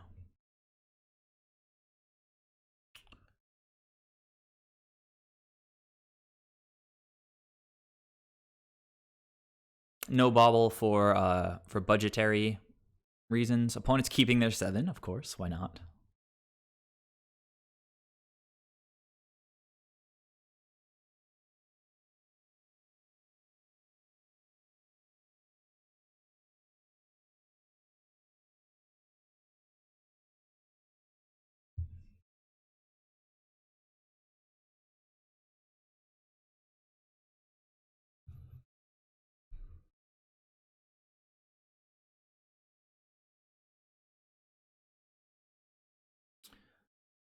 What formats have you been playing, if not Modern? Standard? Legacy? Historic. Interesting.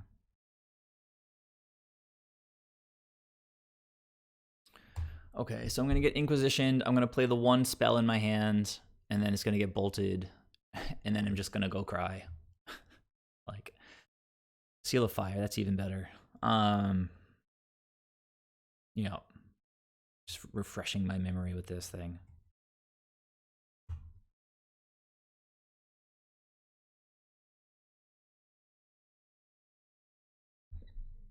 Let's go play the Lord.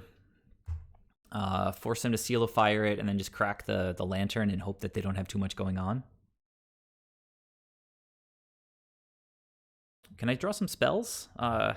Please, magic? Spells?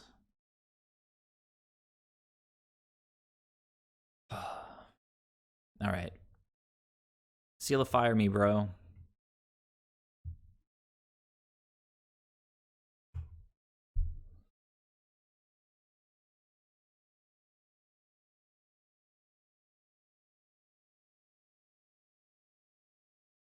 Opponent gonna wait on it.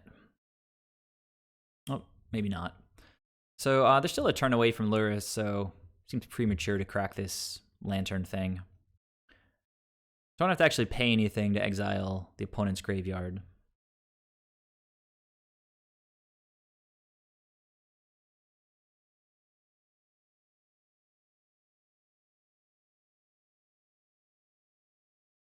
I mean, I felt like I could have won the last round without too much of a problem. I just missed one very important moment.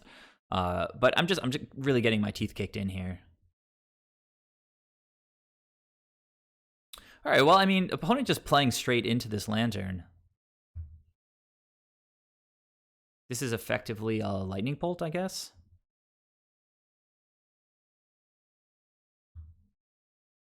Because I'm gonna pitch the cavern.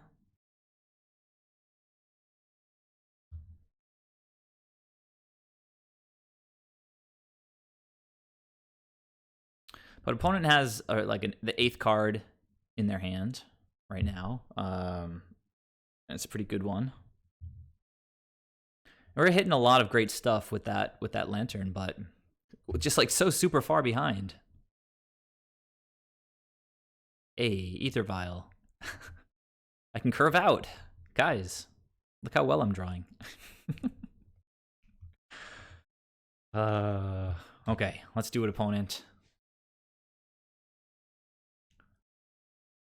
Let's rumble.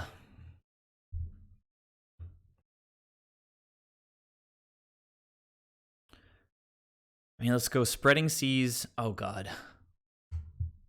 Oh, God. Spreading Seas into, like, Silvergill.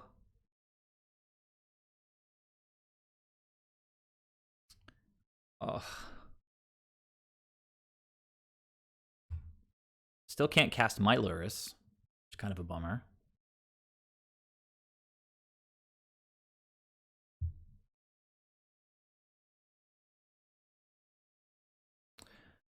Opponent gets to untap and just eat my stuff. It's terrible. I mean, I could just attack with Mutavault, try to poke some damage through, and then Violin this Lord next turn. But seems like playing creatures is. I mean, opponent. They're not going to trade with the Skoos, I guess, but I don't know that attack with Mutavault is really that interesting right now. Playing empty-handed against Jund is always just kind of feel bad. Yeah, I'm gonna have to get into Arena at some point. I understand. Oh, opponent, stop that.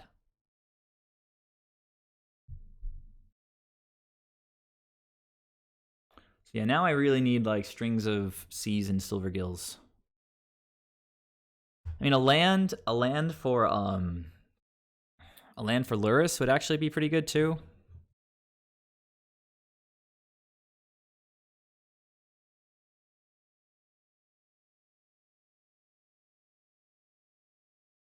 Hey, that's what I just asked for.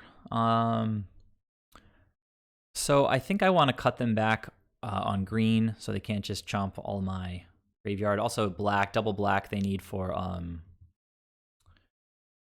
let's get Silvergill off the top one time. Hey, that's not too terrible. I think I'll vial that in now, just to tax any kind of hand disruption that might come my way.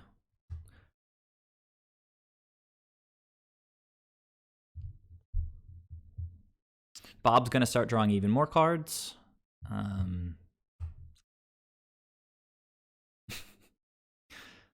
Land.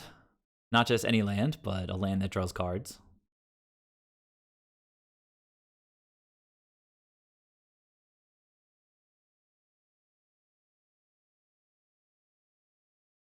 Play Lurrus. Collector Oof. Cool. Yes. Collector Oof.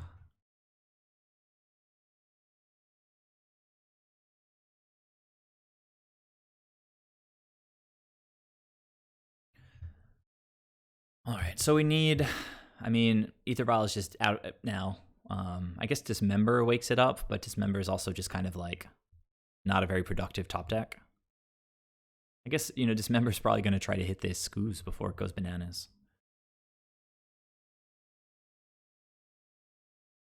I mean, they are at 12 life. We're looking at, I don't know, a bunch of damage if we draw Lords off the top. 12 to 12. Opponent's got Lurrus in the wings. Anything that dies here, they can probably just replay with Lurrus. So it kind of seems like attacking with one of the Mutavaults is fine. Or maybe I just leave back blockers for now.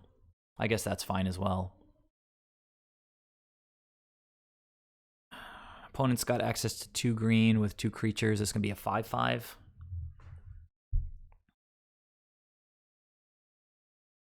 Yeah, I mean, attacks don't seem very, very profitable here. Opponent could eat 2 things and then bolt me for 9. 9 and then 12. Fatal Push. The thing about Mariner, I think, is that people often just rip spells like without remembering that he has attacks, so it can really mess people up on their sequencing, I think.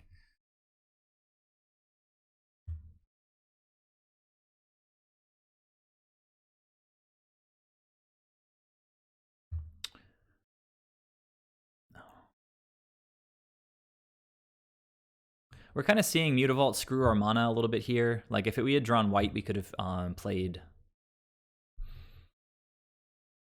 Lurrus. So I have just like terrible blocks here.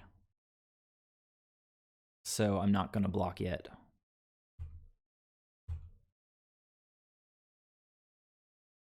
Master of Waves to the rescue.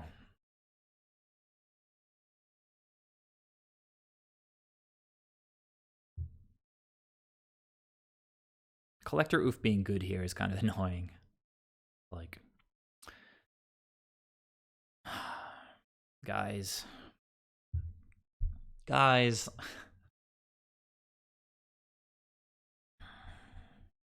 Attacks are not getting any better.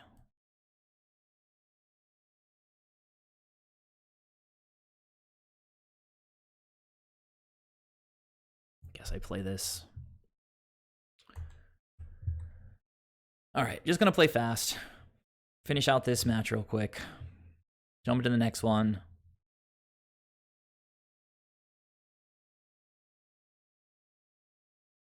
Here's push. All right, guys. Yeah, it's lights out. I'm not even gonna like block with Mutavault. They had the push waiting.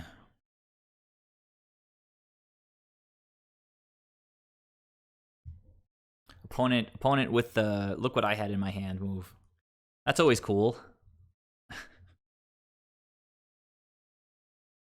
Pretty sure I only had 1 island on the battlefield though, and opponent had also 1 island on the battlefield.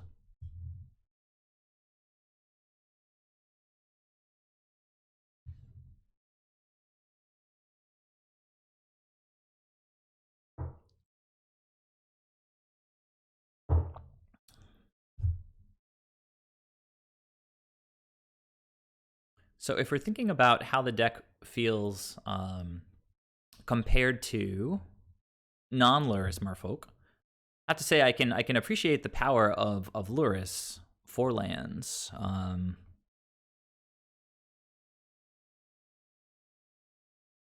mean, I guess I keep this. This guy's saying that he's on Nicatl, maybe. Maybe it's just a feint. He's actually on Tron. Maybe this is a mulligan, but we can cycle the Waterlogged Grove. I think that kind of makes the difference. And we've got the double white for Lurrus, so opponent kept their 6.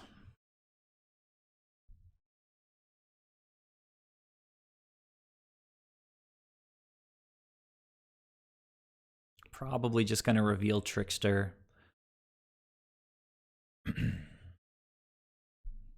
Okay, opponent is not on Companion. Maybe we'll have a chance to equalize this league.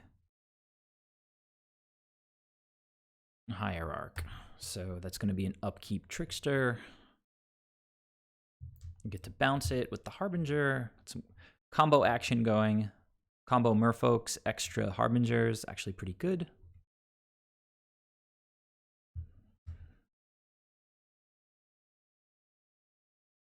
This could be, I don't know, like Infect. I guess we'll have to see.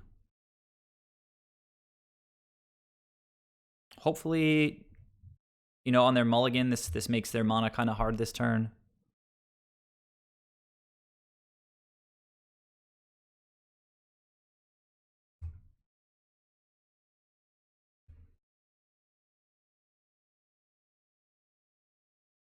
Arid Mesa is an interesting one. They have 2 red fetches, so... all right, well, I'm drawing pretty well.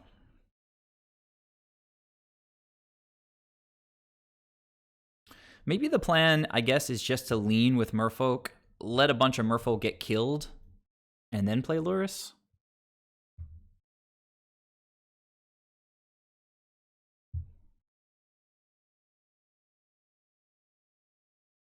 But I don't know. I feel like playing Lurrus is probably pretty good.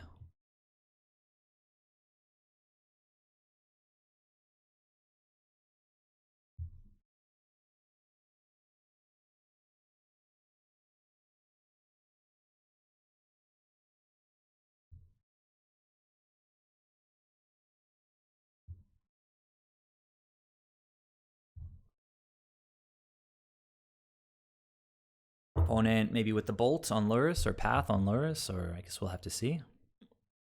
Remember, they're on a Malta 6. No, just a tapped Hallowed Fountain. All we've seen so far is Noble Hierarch. This could be a Soul Herder deck for all I know. But they did play an Island, so Island Walk sort of achieved.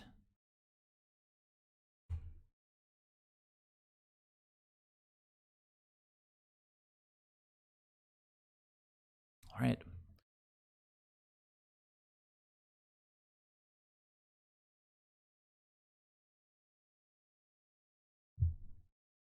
Forces is kind of interesting here. I've got instant. We've got Flash Harbinger, I guess.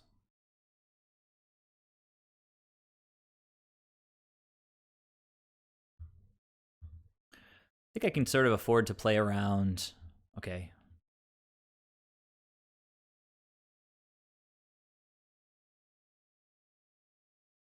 This could very well be a Soul Herder deck.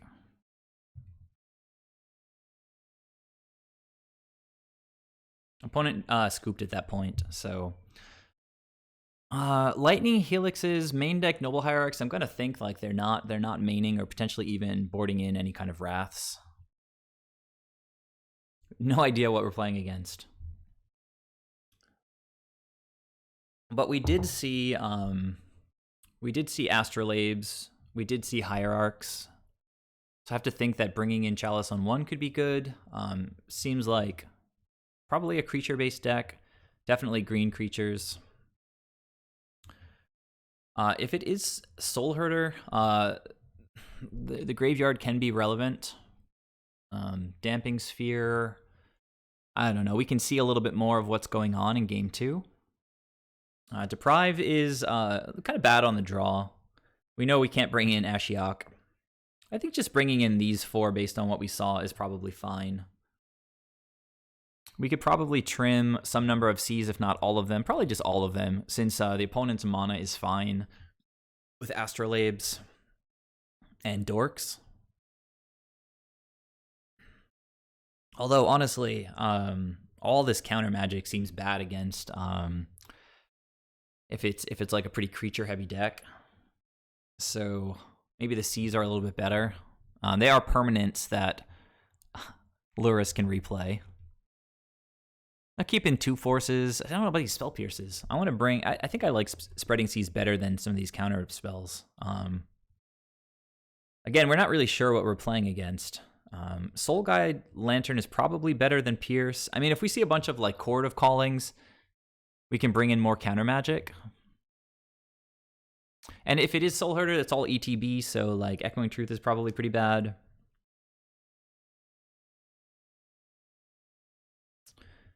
All right. So just took out like 6 counter spells, basically. Brought in 6 cards that should presumably be better. This looks okay. It's another 4-land hand, but it's got 2 blue for Lurrus, and we do have the Bauble to combo with Lurrus. Opponent's mulliganing to 5. Looks like this round could potentially be in the bag. I'll have to wait and see. Opponent's mulliganing to 4. That feels bad. Sorry, opponent.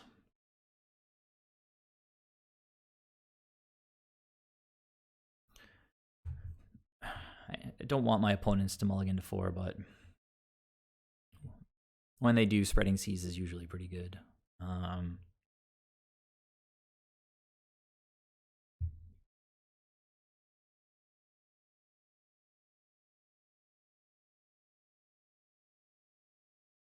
I kind of feel dirty playing Mishra's Bauble. I just kind of hate this card.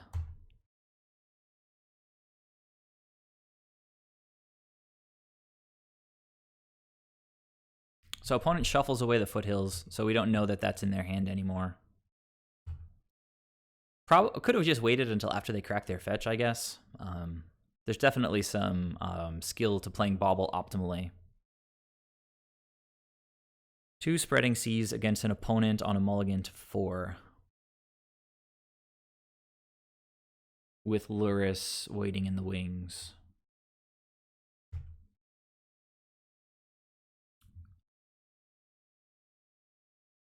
All right, well, this is one way to climb out of a mulligan. We can try to take them off white mana. And we do have Harbinger. Oh, we also have that. So, yeah, just going to go ahead with the Spreading Seas plan, I think.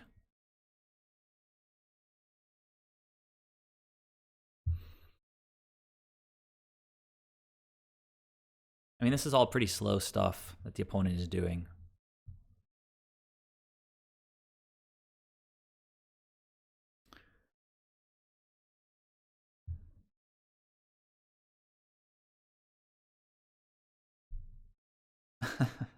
It's pretty clever, Magicus. I like it. Let's see if they can keep hitting those land drops. Otherwise, this Stoneforge Mystic is pretty bad. You gonna get in, little Stoneforge-y? Yeah. And I guess I could Harbinger this. That would be fun. But I think I'm gonna play Lurrus and then play Bauble and be a disgusting Magic player. Don't think I'm gonna be attacking with Mutavault anytime soon, so I'll just play out colored mana.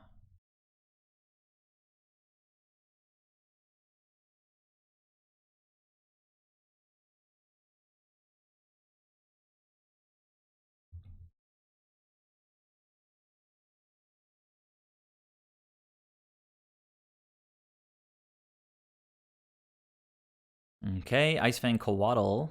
They can't cast that.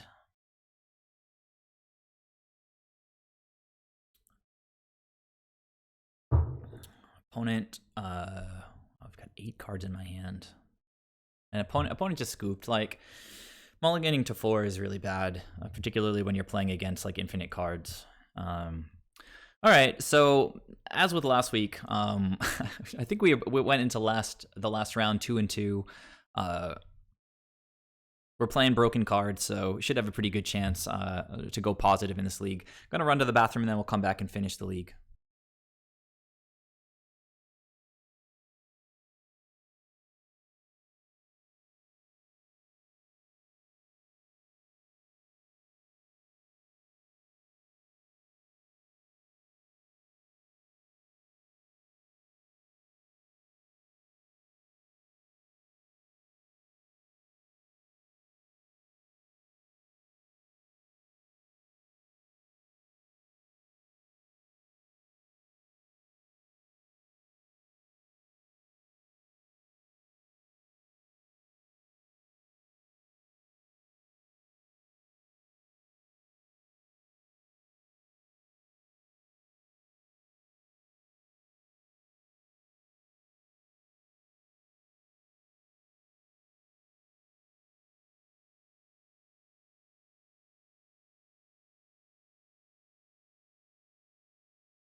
So my take on this whole situation with Lurrus is that not only should Lurrus be banned, I think Mishra's Bauble should be banned. I think it's very similar to Gitaxian Probe. It goes in like 20 decks, Mishra's Bauble. I mean, that's the only reason it's like a $50 card online, is it goes into... I mean, Lurrus goes into every deck, and then Bauble goes into every Lurrus deck, and Bauble was already being played by all the artifact decks. So, I mean, one of the biggest reasons for banning cards is if the card sort of homogenizes the format. And there's no reason everybody should be able to play 56 card decks with an 8th card in hand every game. All right, opponent has won the die roll, and their name is Liam MTG Kid. So I'm gonna be a good sport and just go ahead and say good luck. I don't normally just like offer the good luck, I just play, but it's a kid and you want to set a good example. They are on Lurrus. So we're going to keep this hand. I mean, if this is like Lurrus Burn, I think we should be set up pretty well. Spreading Seas and Unsettled Mariner, typically pretty good against Burn. If it's like another mid-range deck, I guess we'll have to wait and see. Okay, well, I guess I called it right the first time. I think the opponent mulled to 6 because they're on 4 cards right now. That would make sense. We got Painless Lands in hand. We're gonna reveal that we're on Merfolk, I guess. Playing Wanderwine Hub. Give me a land. Merfolk Trickster. I'll take it. I will take it. Ether Vial, amazing against Eidolon of the Great Revel.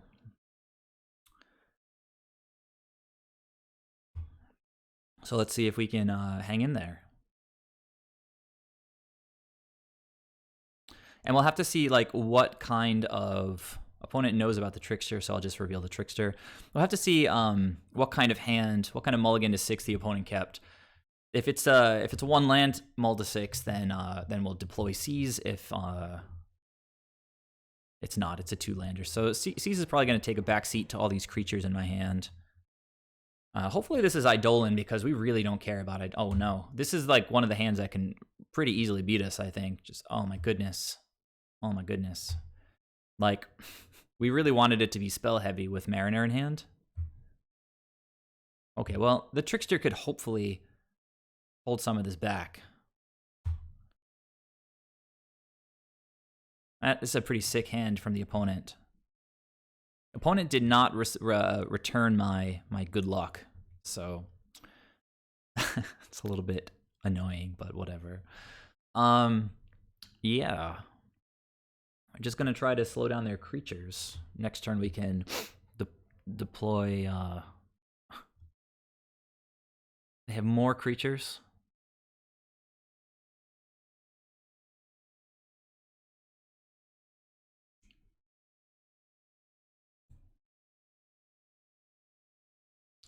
And I mean, this kind of looks like a Searing Blaze.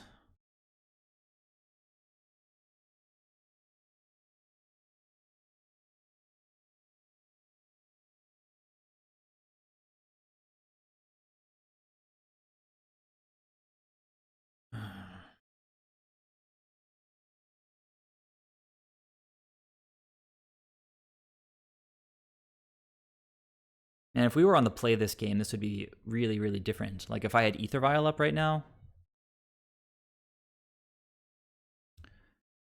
I've got lots of creature interaction, but we're just like a step behind tempo-wise.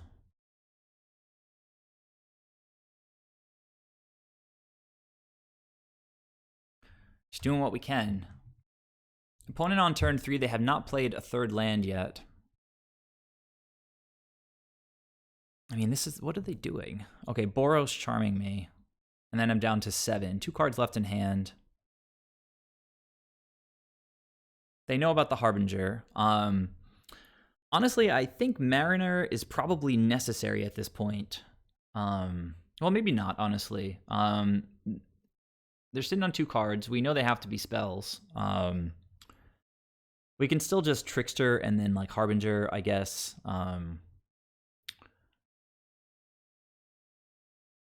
Hope that they pass to us and then we... I mean, the way we die is they untap, play a land, and then it's, well... I guess if they go for a spell, we can always, like a Boros Charm, we can violin the Mariner.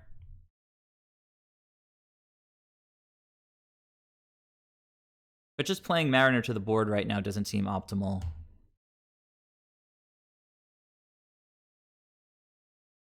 Okay, well. Rift Bolt suspended. And another Rift Bolt suspended. Opponent on 0 cards.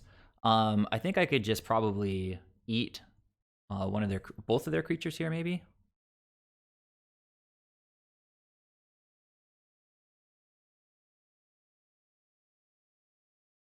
What are they paying 1 for?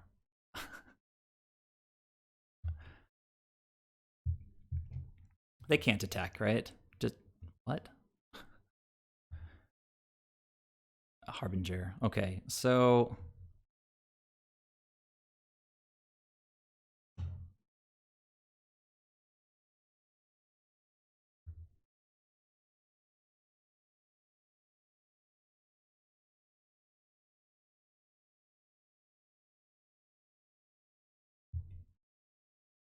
opponent is empty-handed. No, Magicus, what I'm talking about is, like, if I'm trying not to, just to not get killed, and I really didn't want to put Mariner in that turn, but if they put, like, a Boros Charm in the stack, I would, like, Ether Vial, and a lot of players, I should say, would not respond to Ether Vial with another Lightning Bolt.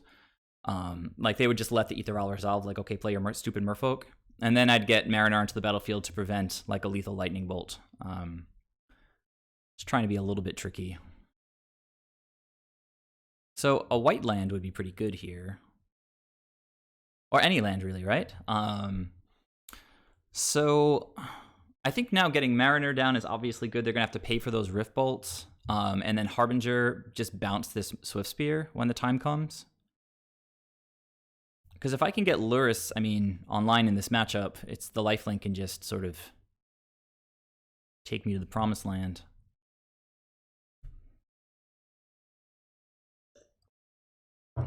So yeah, Magicus, just to be clear, I wasn't implying that I was going to tax them once it was on the stack. Just if it looked like they were going for lethal with spells, I would have tried to interrupt it with Mariner. Because sometimes people just sleep on the Ether Vial activation.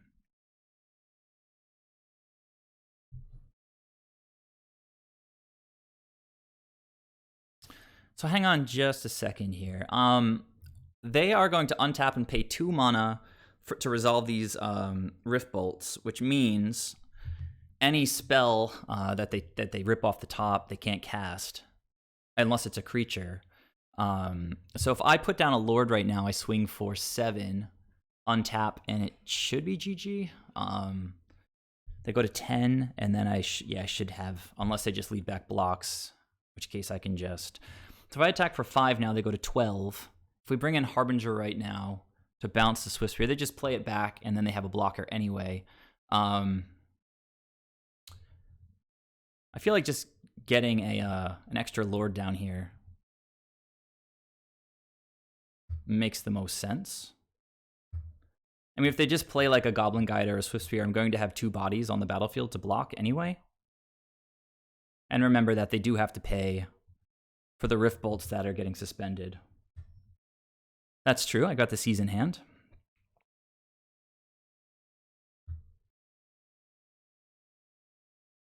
Now, also, Mariner is outside of sort of bolt range.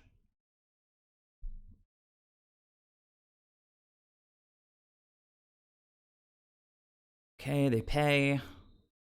And yeah, I think this game should be done, right? I don't really see anything that they could draw here that gets them there. And it's kind of all because of Mariner.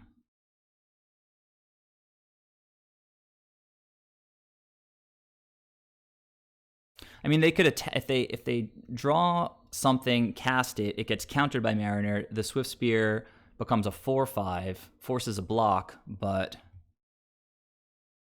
all right, you got it, opponent. All right, cool. So despite the crazy aggressive creature opening,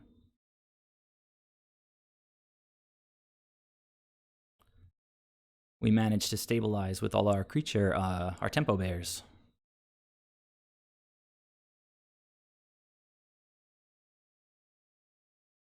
And lords. That was just the Merfolk hand came together really nicely. Didn't even need to cast Lurrus.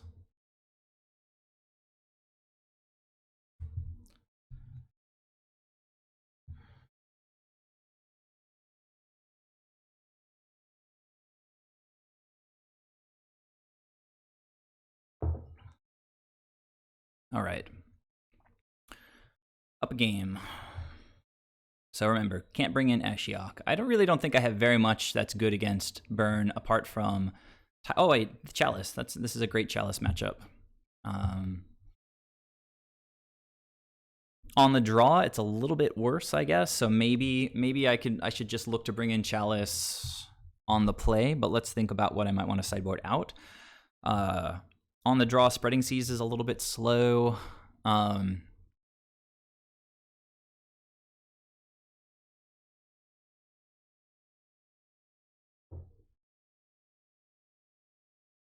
Maybe on the draw, I don't really want so many chalices, if any.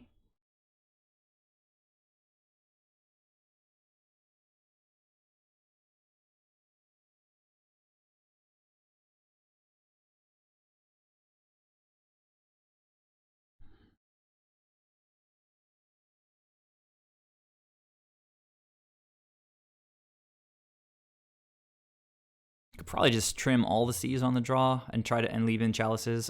We saw the power of spreading C's there, being able to just close out games. But we also have tricksters and just lords. So I feel like these 4 cards are going to be stronger than the 4 C's in the matchup.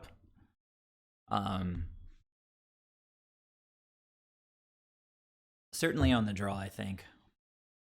All right, let's see how it goes. I mean, that was a good hand for me against a mulligan to 6 from the opponent.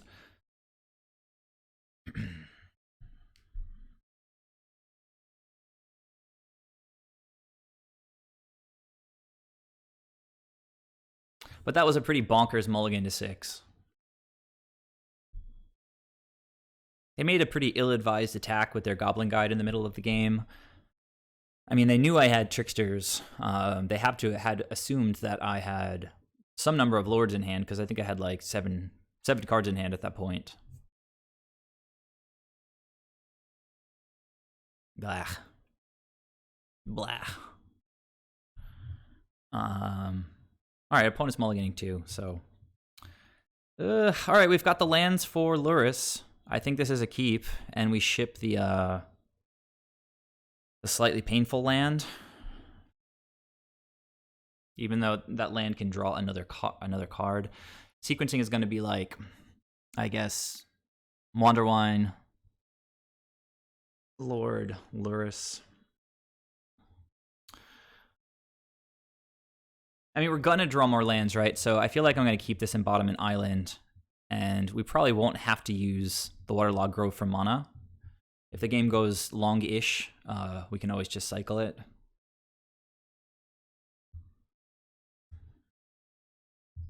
An Ether Vial off the top would be pretty beautiful.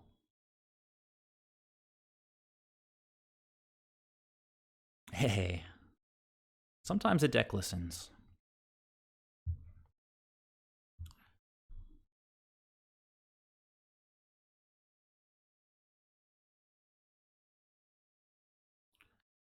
All right, opponent getting in for some damage. They did mulligan to 6, which can make it hard for a burn opponent to like close things out super fast. We might be able to get down a Lurrus in this game. But I mean, this is extremely streamlined from the opponent here. Just like kind of straight nuts so far.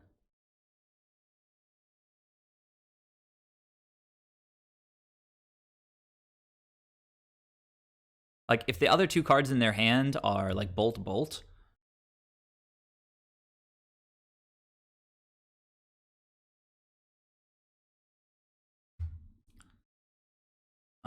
Guys, I just really want to get to Lurrus. Like, I'm just gonna block here, I think. Just prevent damage.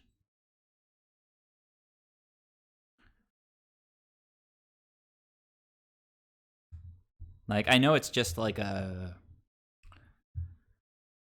I'm just preventing damage. It's like the whole thing. Okay.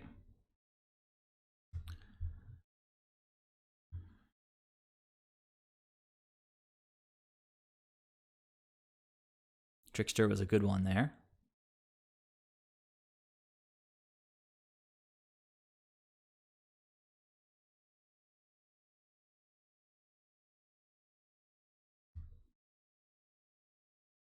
The opponent did not play a land last turn, so they're just like full of spells. No, Companion can definitely not be played off of Vial.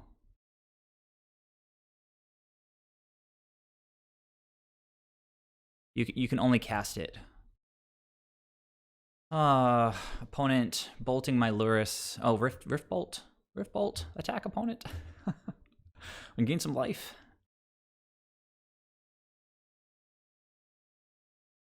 Oh man, I think I'm gonna gain some life, guys. I'm getting excited.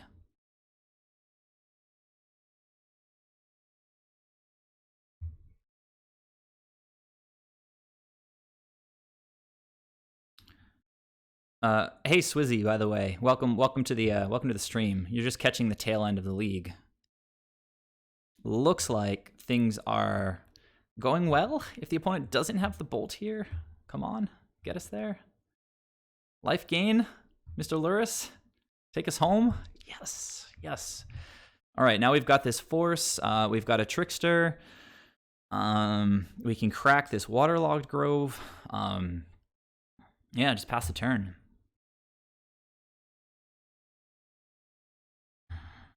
Rift Bolt. Have to imagine this is going after Lurrus. I don't know. Opponent going to the face. Sticking to the battle plan.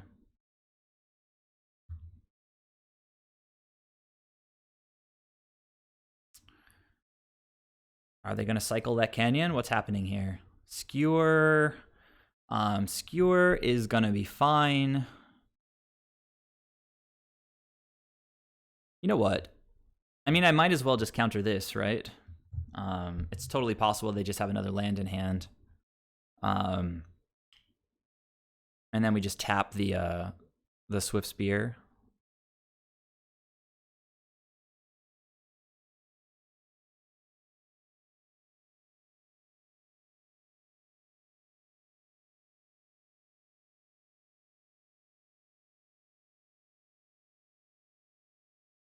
We got something.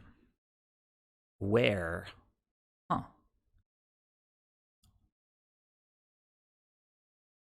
Curious.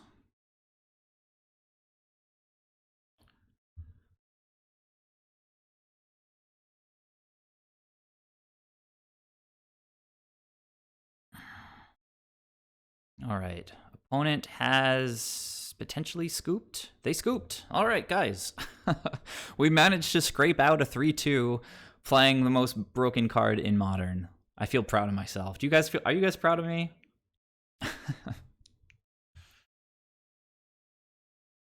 All right. So to be fair, I think I had literally zero chance in one of the Jund matchups. Like, I just got totally steamrolled. It was like no competition whatsoever. I think that was the one where I sideboarded. No, the first one I think was where I sideboarded in Ashiok. The first one was, and that was also the one that I should have won by flashing in Harbinger while the opponent was trying to upkeep kill my Lurrus. So I should have won the first one. Definitely couldn't have won the second one. The best I could have done here is probably 4-1. Thoughts on the deck? Yeah, Swizzy, thank you so much. I really appreciate your pride in me. It touches my heart.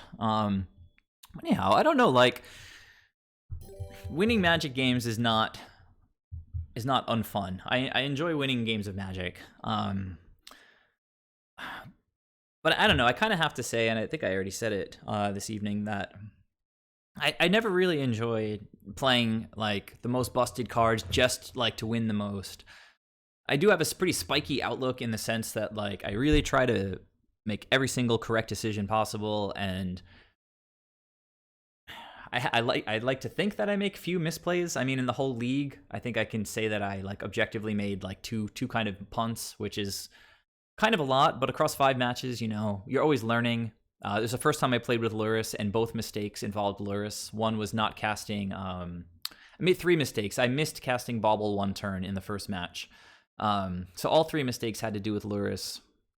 Swizzy, thanks so much for your subscription. It's like, honestly, I was talking about touching my heart, and being sarcastic about your pride, but people who subscribe to my channel really does touch my heart. Like, I'm so happy that you guys like enjoy hanging out with me enough to subscribe. So thanks so much for that.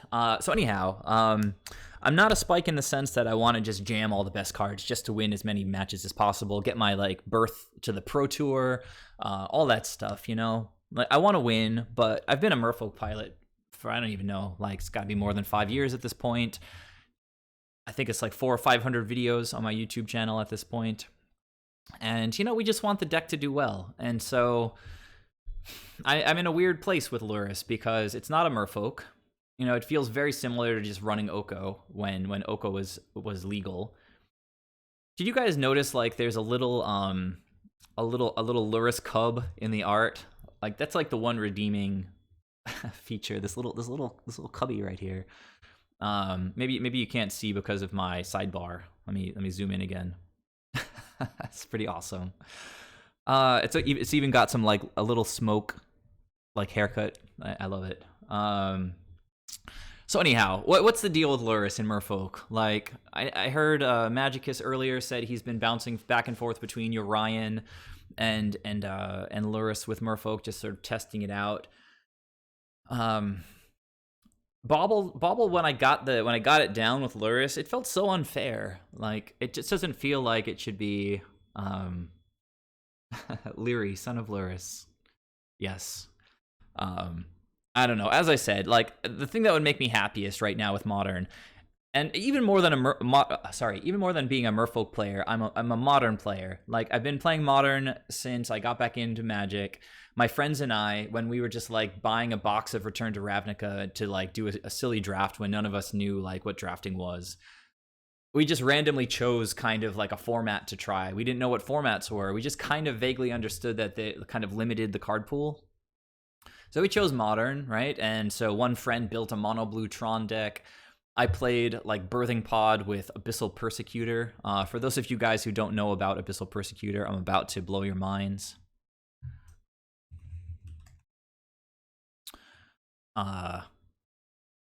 So it's a 4-drop 6/6 flyer. I mean, pretty amazing, right?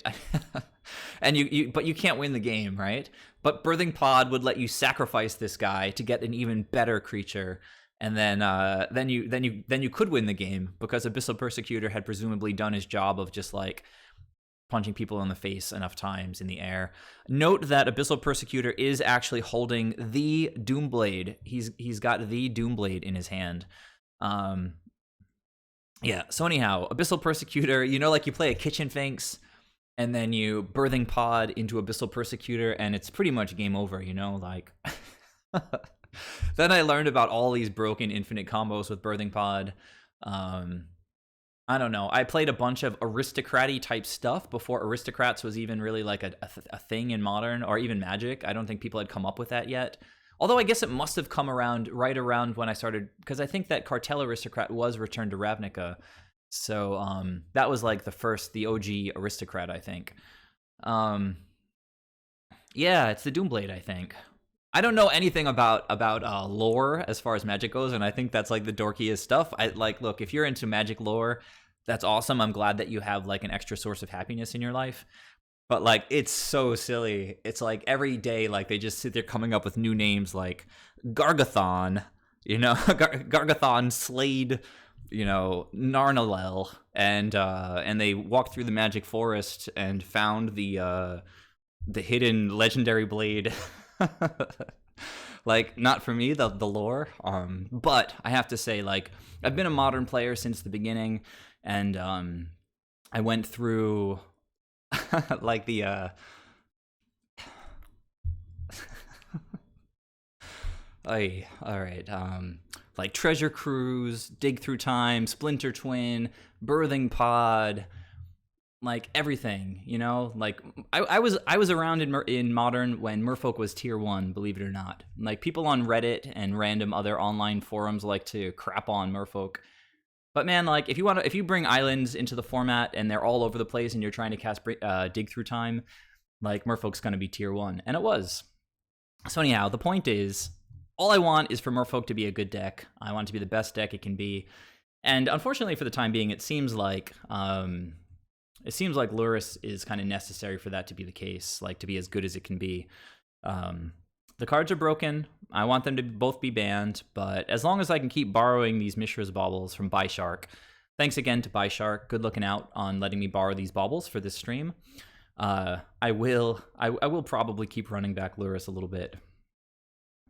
Magicus, like some of the older decks are really sick. I've talked about this a bunch now. And on my stream, though, I mean, like, not in a while. I think Birthing Pod should absolutely get unbanned. And now, let me immediately explain that. Because it was super busted when it was around. Like, back then, running main deck Artifact Hate meant running, like, Maelstrom Pulse, which is, like, really clunky. Really clunky card. It meant running, like, Abrupt Decay. it basically meant being in black-green, but now, people are already main decking Kolaghan's Command. It's really easy to main deck stuff like Goblin Crater Maker.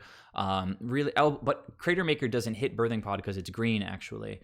But Abrade, there's like so many good spells that can deal with Birthing Pod that were not around in the format when Birthing Pod was around. I mean, even something like Night of Autumn, like it's in the format. It blows up Birthing Pod. So I don't love that it uses Phyrexian mana. Like, I think that's a pretty busted mechanic. But Dismember is in the format.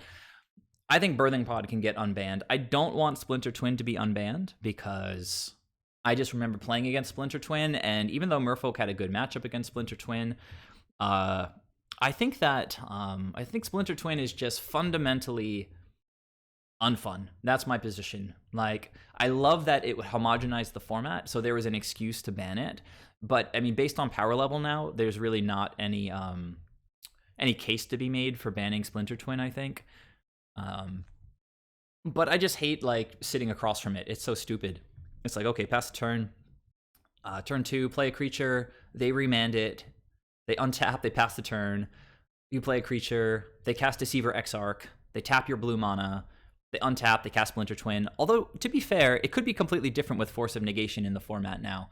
So it's kind of funny because I just said I don't think it should be unbanned, but with Force of Negation in the format, maybe it would be okay. So Magicus, you say Pod is a tier 3 deck now, but how does it matter if Neobrand is a tier 1 deck? A turn 3 deck. They would play Force 2. Well, they would, but to cast Splinter Twin, they need to main phase it because Splinter Twin is an enchantment.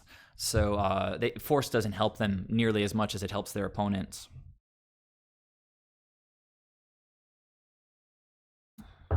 Collector, oh yeah, good call. Collector Oof, massive addition to the format.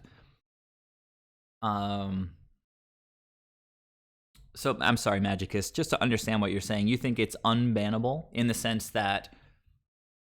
Oh, I see what you mean. You mean it's okay to unban it. I see what you mean. No, it's absolutely not. And, you can totally say the same thing for Splinter Twin. Honestly, I kind of want them to unban... I think Golgari Grave Troll went back onto the ban list. I kind of want them to unban Grave Troll and ban some of the other garbage that's in Dredge right now. Like, I don't care if you're dredging 6 or 7 or whatever Grave Troll does. But like, why should Dredge get free lightning helixes? Doesn't make sense. What am I looking for here? I was gonna look for Golgari Grave Troll. Where are you at? There's so many cards with Golgari and Grave in the name, I guess. There we go. Yeah, Dredge 6, it's like, whatever. Get rid of Creeping Chill, get rid of the Ox. Like, Dredge is back to, like, being a normal modern deck. Like, it's fine for them to be... I think it's fine for them to be able to fill the yard and then Conflagrate. Like, whatever. Like, that's a nice little combo. That's fair. But, like, you play a tight game, you set up your blocks, your attacks, you know, when to use your counterspell, and then the opponent just, like, double Creeping Chills off the top. Like... I think that's worse for Magic than Lurrus, honestly. Hot take. So, yeah, who knows what's going to be on this ban announcement if Modern's not on the ban announcement. I imagine they're going to ban Lurrus in Legacy. I don't really play much Legacy, but my understanding is that he's pretty much warping the format as much as in Modern. And maybe there's not as many people cracking packs who play Legacy. Like, people who play Modern are presumably like looking for the new hotness. So they're still buying packs from Wizards of the Coast.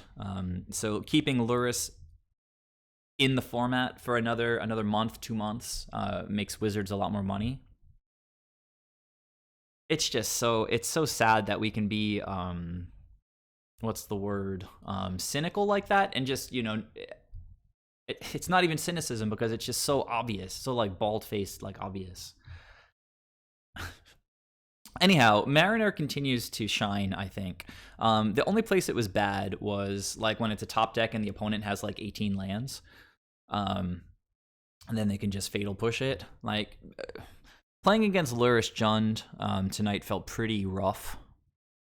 But if we just draw Unsettled Mariners and we get ahead a little bit, we play our own Lurrus, and then it seems like it could be hard for them to come back. But, you know, if they go like Thoughtseize, Bolt your Lurrus, play Renin 6 and get back like lands every turn, then their Lurrus brings back Mishra's Bauble every single turn, or Seal of Fire. You know, it's like they have so many tools at their disposal. Like, I'd be surprised if objectively, like, there is just a better deck in Modern right now than Lurrus Jund. Magicus, what have you pointed out? Oh, I see what you mean. So Magicus, I think the reason, I think it was a little bit more than that. The whole negativity thing. Nobody wants. I mean, look, when Oko was obviously busted, I was like as loud as anybody in the Discord, just saying like it's time for Oko to go. There was actually somebody in the Soul Herder Discord, a really, really good player. I guess he liked Oko a lot and had maybe spent a lot of money on Oko. And there was like one comment about Oko being like bannable, and he just like rage quit the Discord and hasn't come back yet. He was like, "You guys are pathetic, like all this whining." So I mean, some people are really sensitive to negativity in that way, but I don't know, like saying that Wizards not banning Lurrus in Modern like right now is obviously a cash grab. That's not negativity. That's just obvious. So I guess we'll all have to wait and see. Not that I particularly care about like what gets banned in Legacy or Brawl or whatever stupid other formats there are. Legacy's not stupid, I guess. I do have Legacy decks. Back to how the deck felt tonight. Honestly, I liked Harbinger. It felt solid. Helped me win against Burn, I think. I really liked Mariner. I really liked resolving Lurrus. That also helped me beat Burn. Tidebinder kind of put in a little bit of work, even though he didn't really have the support since I was like 9 cards behind against Jund. Damping Sphere didn't come into play. I'm not really sure how that singleton fits in here. Deprive is like the 8th counterspell. The sideboard's a bit of a mess. Obviously, I don't know what I'm doing with Lurrus since I brought Ashiok into the board. By Shark, I went 3-2. I think I won the first one. I played against 2 back-to-back Jund Lurrus decks.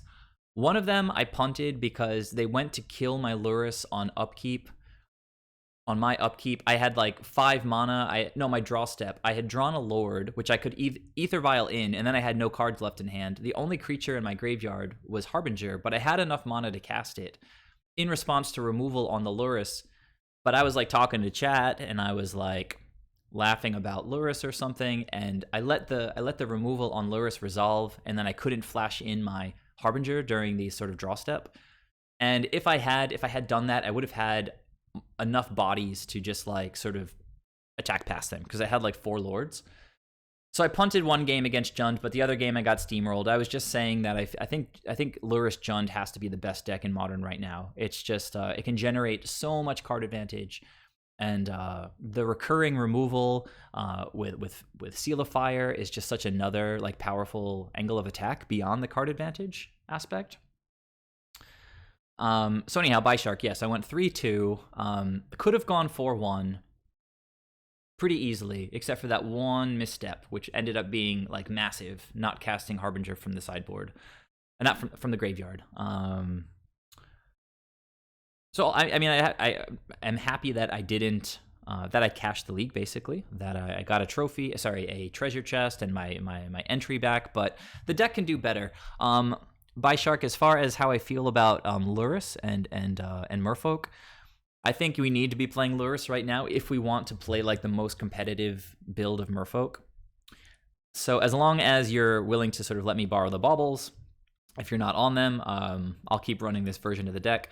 Honestly, if I have to sort of return the baubles, then I'll probably just try running like Soul Guide Lanterns in the main, because just churning with this is pretty close to churning with bauble. Once you've hit a certain number of lands, it's just it's a difference between a fair card and a broken card, basically. Yeah,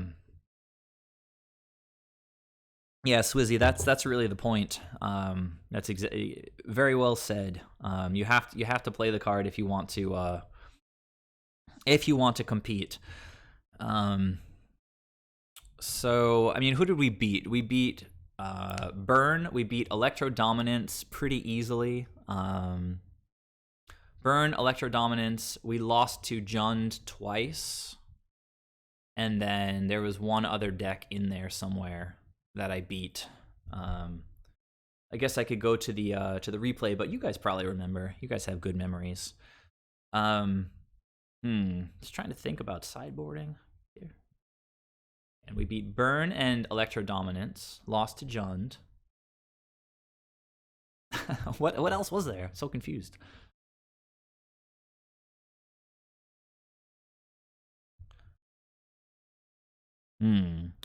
Oh, maybe this Wilding Nicatl deck that we never got to see what this deck was. It was a Lurrus deck, but they were running like Hierarchs and Astrolabes. And they never really played a spell because I think that they mulliganed to 4 in the second game. This is not the best one to look at. Yeah, this other deck, it was a Lurrus deck. So we played against 3 Lurrus decks. No, 4 Lurrus decks. We played against Jund, Burn, and then whatever this monstrosity was that I played against. So 4 out of 5 decks were Lurrus decks, and I was a Lurrus deck. So I guess 5 out of 6 players in my experience here were on Lurrus decks. Oh, wait. No. This guy was not Lurrus. Cross that. So it was only 3 out of 5. 3 out of 5 Lurrus decks. But the only reason this guy wasn't playing Lurrus had to have been like budget or something. So anyhow, we don't need to watch that. That was not a fun match.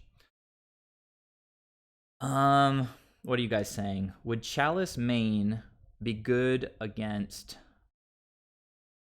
your defense? It was some kind of Naya Stoneblade. Bant Spirits became big because it crushed KCI. I wonder what the equivalent is for Jund Lurrus. Can't play Lurrus because of the Stoneforge. Well, no, honestly, they grabbed swords. Oh, swords are 3-drops. You're right. But why are you playing Stoneforge Mystic? Like, what a stupid card to play in a format where you can play Lurrus. Like, is Sword of Feast and Famine, like, better than Lurrus?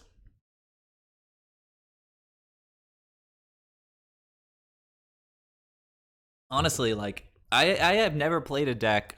I don't play a lot of decks in Modern, really, but I've never played against a deck that loses to Stoneforge Mystic. Like, you do lose to Stoneforge Mystic sometimes. Like, I'm not going to say I've never lost to Stoneforge Mystic. But it's there's so many ways to beat them. It's just like counter, I don't know. Like, kill the creature that has the equipment. You can Merfolk Trickster their creature that has the equipment. Just kill all their creatures, tap all their creatures, counter some of their spells. It's just easy. Like, you island walk them, bring in artifact destruction. Honestly, like, the best home for Stoneforge Mystic in Modern, in my my impression is that the best Stoneforge Mystic deck is like the Bant control decks.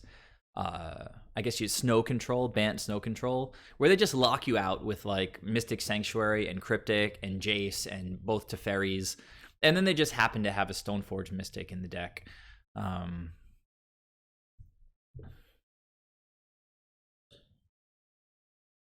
So Technomage, what were you actually trying to say? Oh, you're saying against Jund. Would Chalice main be good against Jund? We're talking about Lurrus Jund, I guess. I didn't bring in Chalice even from the sideboard. Obviously, they have a bunch of 1 and 0 drops, so it could totally be correct. But we're trying to fight. We're trying to keep some sort of parity with their card advantage. And, I mean, imagine you play out Chalice, and then they Kolaghan's Command, and they kill one of your creatures, and they blow up Chalice. I mean, it just feels so bad. So, they also run, like, Abrupt Decay. They also run, like, Assassin's Trophy, stuff that really easily deals with Chalice. Like, if we're trying to Chalice on 0 to stop Mishra's Bauble, we're down a card to start.